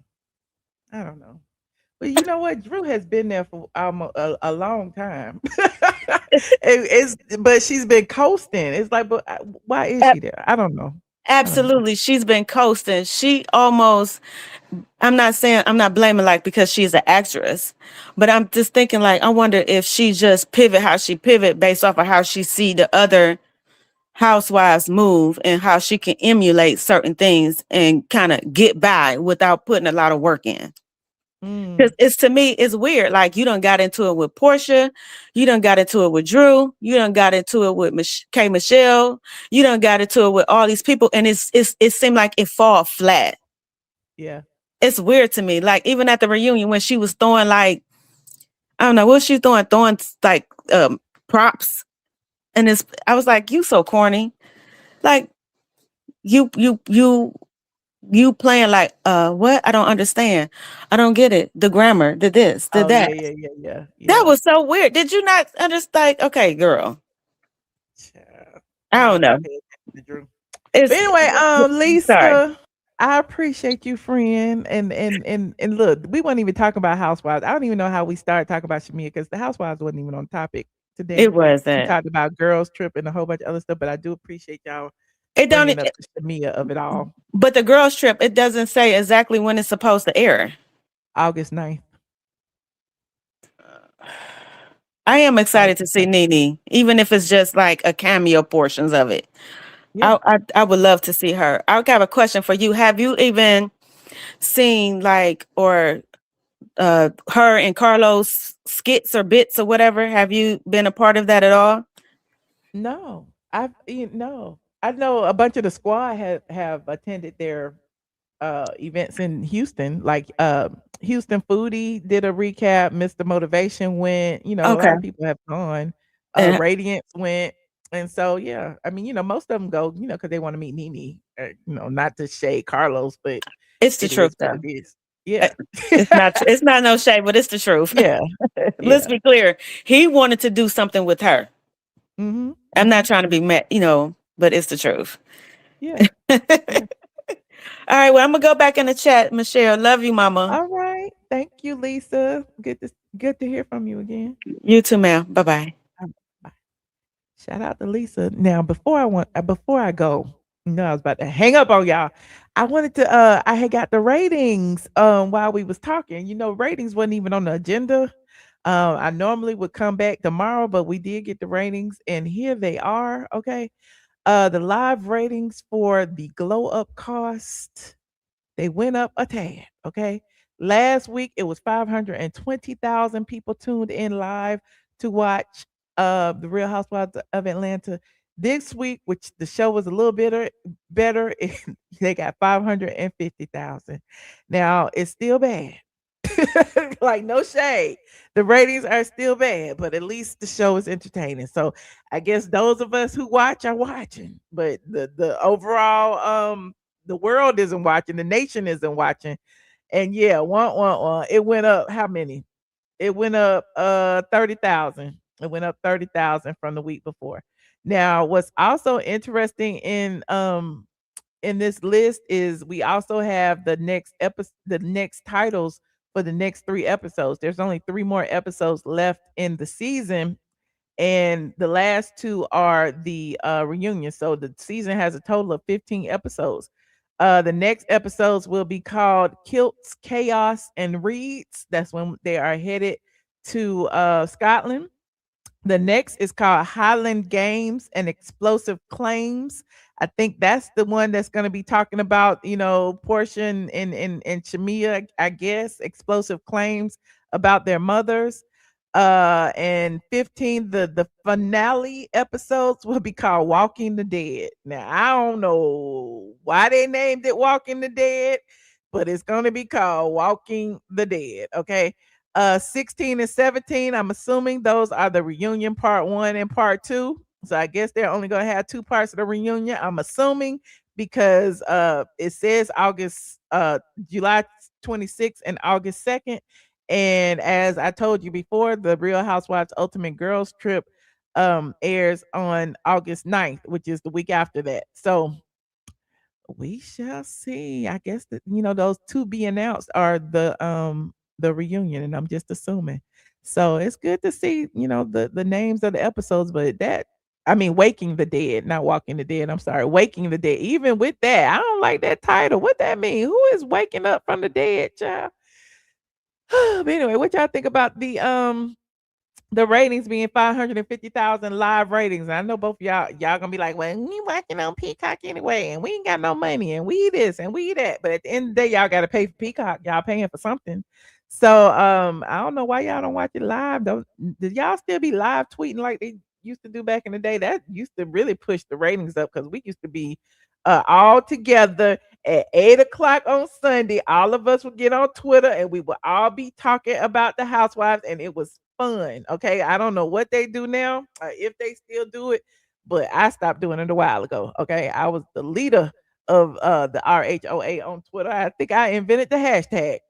Anyway, you said they are taking interviews for season 18. I'm sure they are. I can imagine it's going to be at least 2 people gone, and I don't know who they will be, but I can see 2 people leaving. But anywho, don't forget to like this video, subscribe. If you are not subscribed, I'm going to head over to Patreon. I will be there about 12:30. Okay, for a little 45-minute session. If you are not a member of my Patreon, feel free to join. It's patreon.com. I am ATLien. Tonight we talked about a lot of things. We talked about the DL Whisperer. We talked about T.S. Madison lying on me. We talked about Oprah allegedly lying on Whitney Houston. We talked about Big Tigger being arrested. Okay, and they say his wife is lying on him. Okay. We talked about Kandi dragging Todd and her, and for praying, and being on a co-parenting vacation with Todd, and people are accusing them of, getting back together. And who knows? It might be cheaper to keep. Well, it ain't cheaper to keep because she didn't already cut the check. Okay. You said Tasha K said Rashida is being considered. She might be. Okay. Hell, they got K. What's her face? Might as well get Rashida. I don't see why not. Might as well get all the love and hip hop ladies. Just make it love and hip hop. Okay. Might as well. You said 2 people gone, Shamea and Kelly. I don't know about Shamea. I think Shamea gonna be there because, like, even if y'all like her or not, Shamea got everything. She got a house. She got, I mean, she got a husband. She got children. She got everything that a housewife needs. Now Kelly might be gone. I don't know if she will be, but Kelly might be gone, and maybe Drew. I don't know, but we shall see. But anyway, you guys, thank you for tuning in. Don't forget to like, share, and subscribe. Hype me up if you feel the need to. And I'll meet you down in the comment section after the live. All right. See you over on Patreon, patreon.com. I am ATLien. And yeah. Go to sleep. It's late in Atlanta. Good night. Go to sleep. Good night, squad.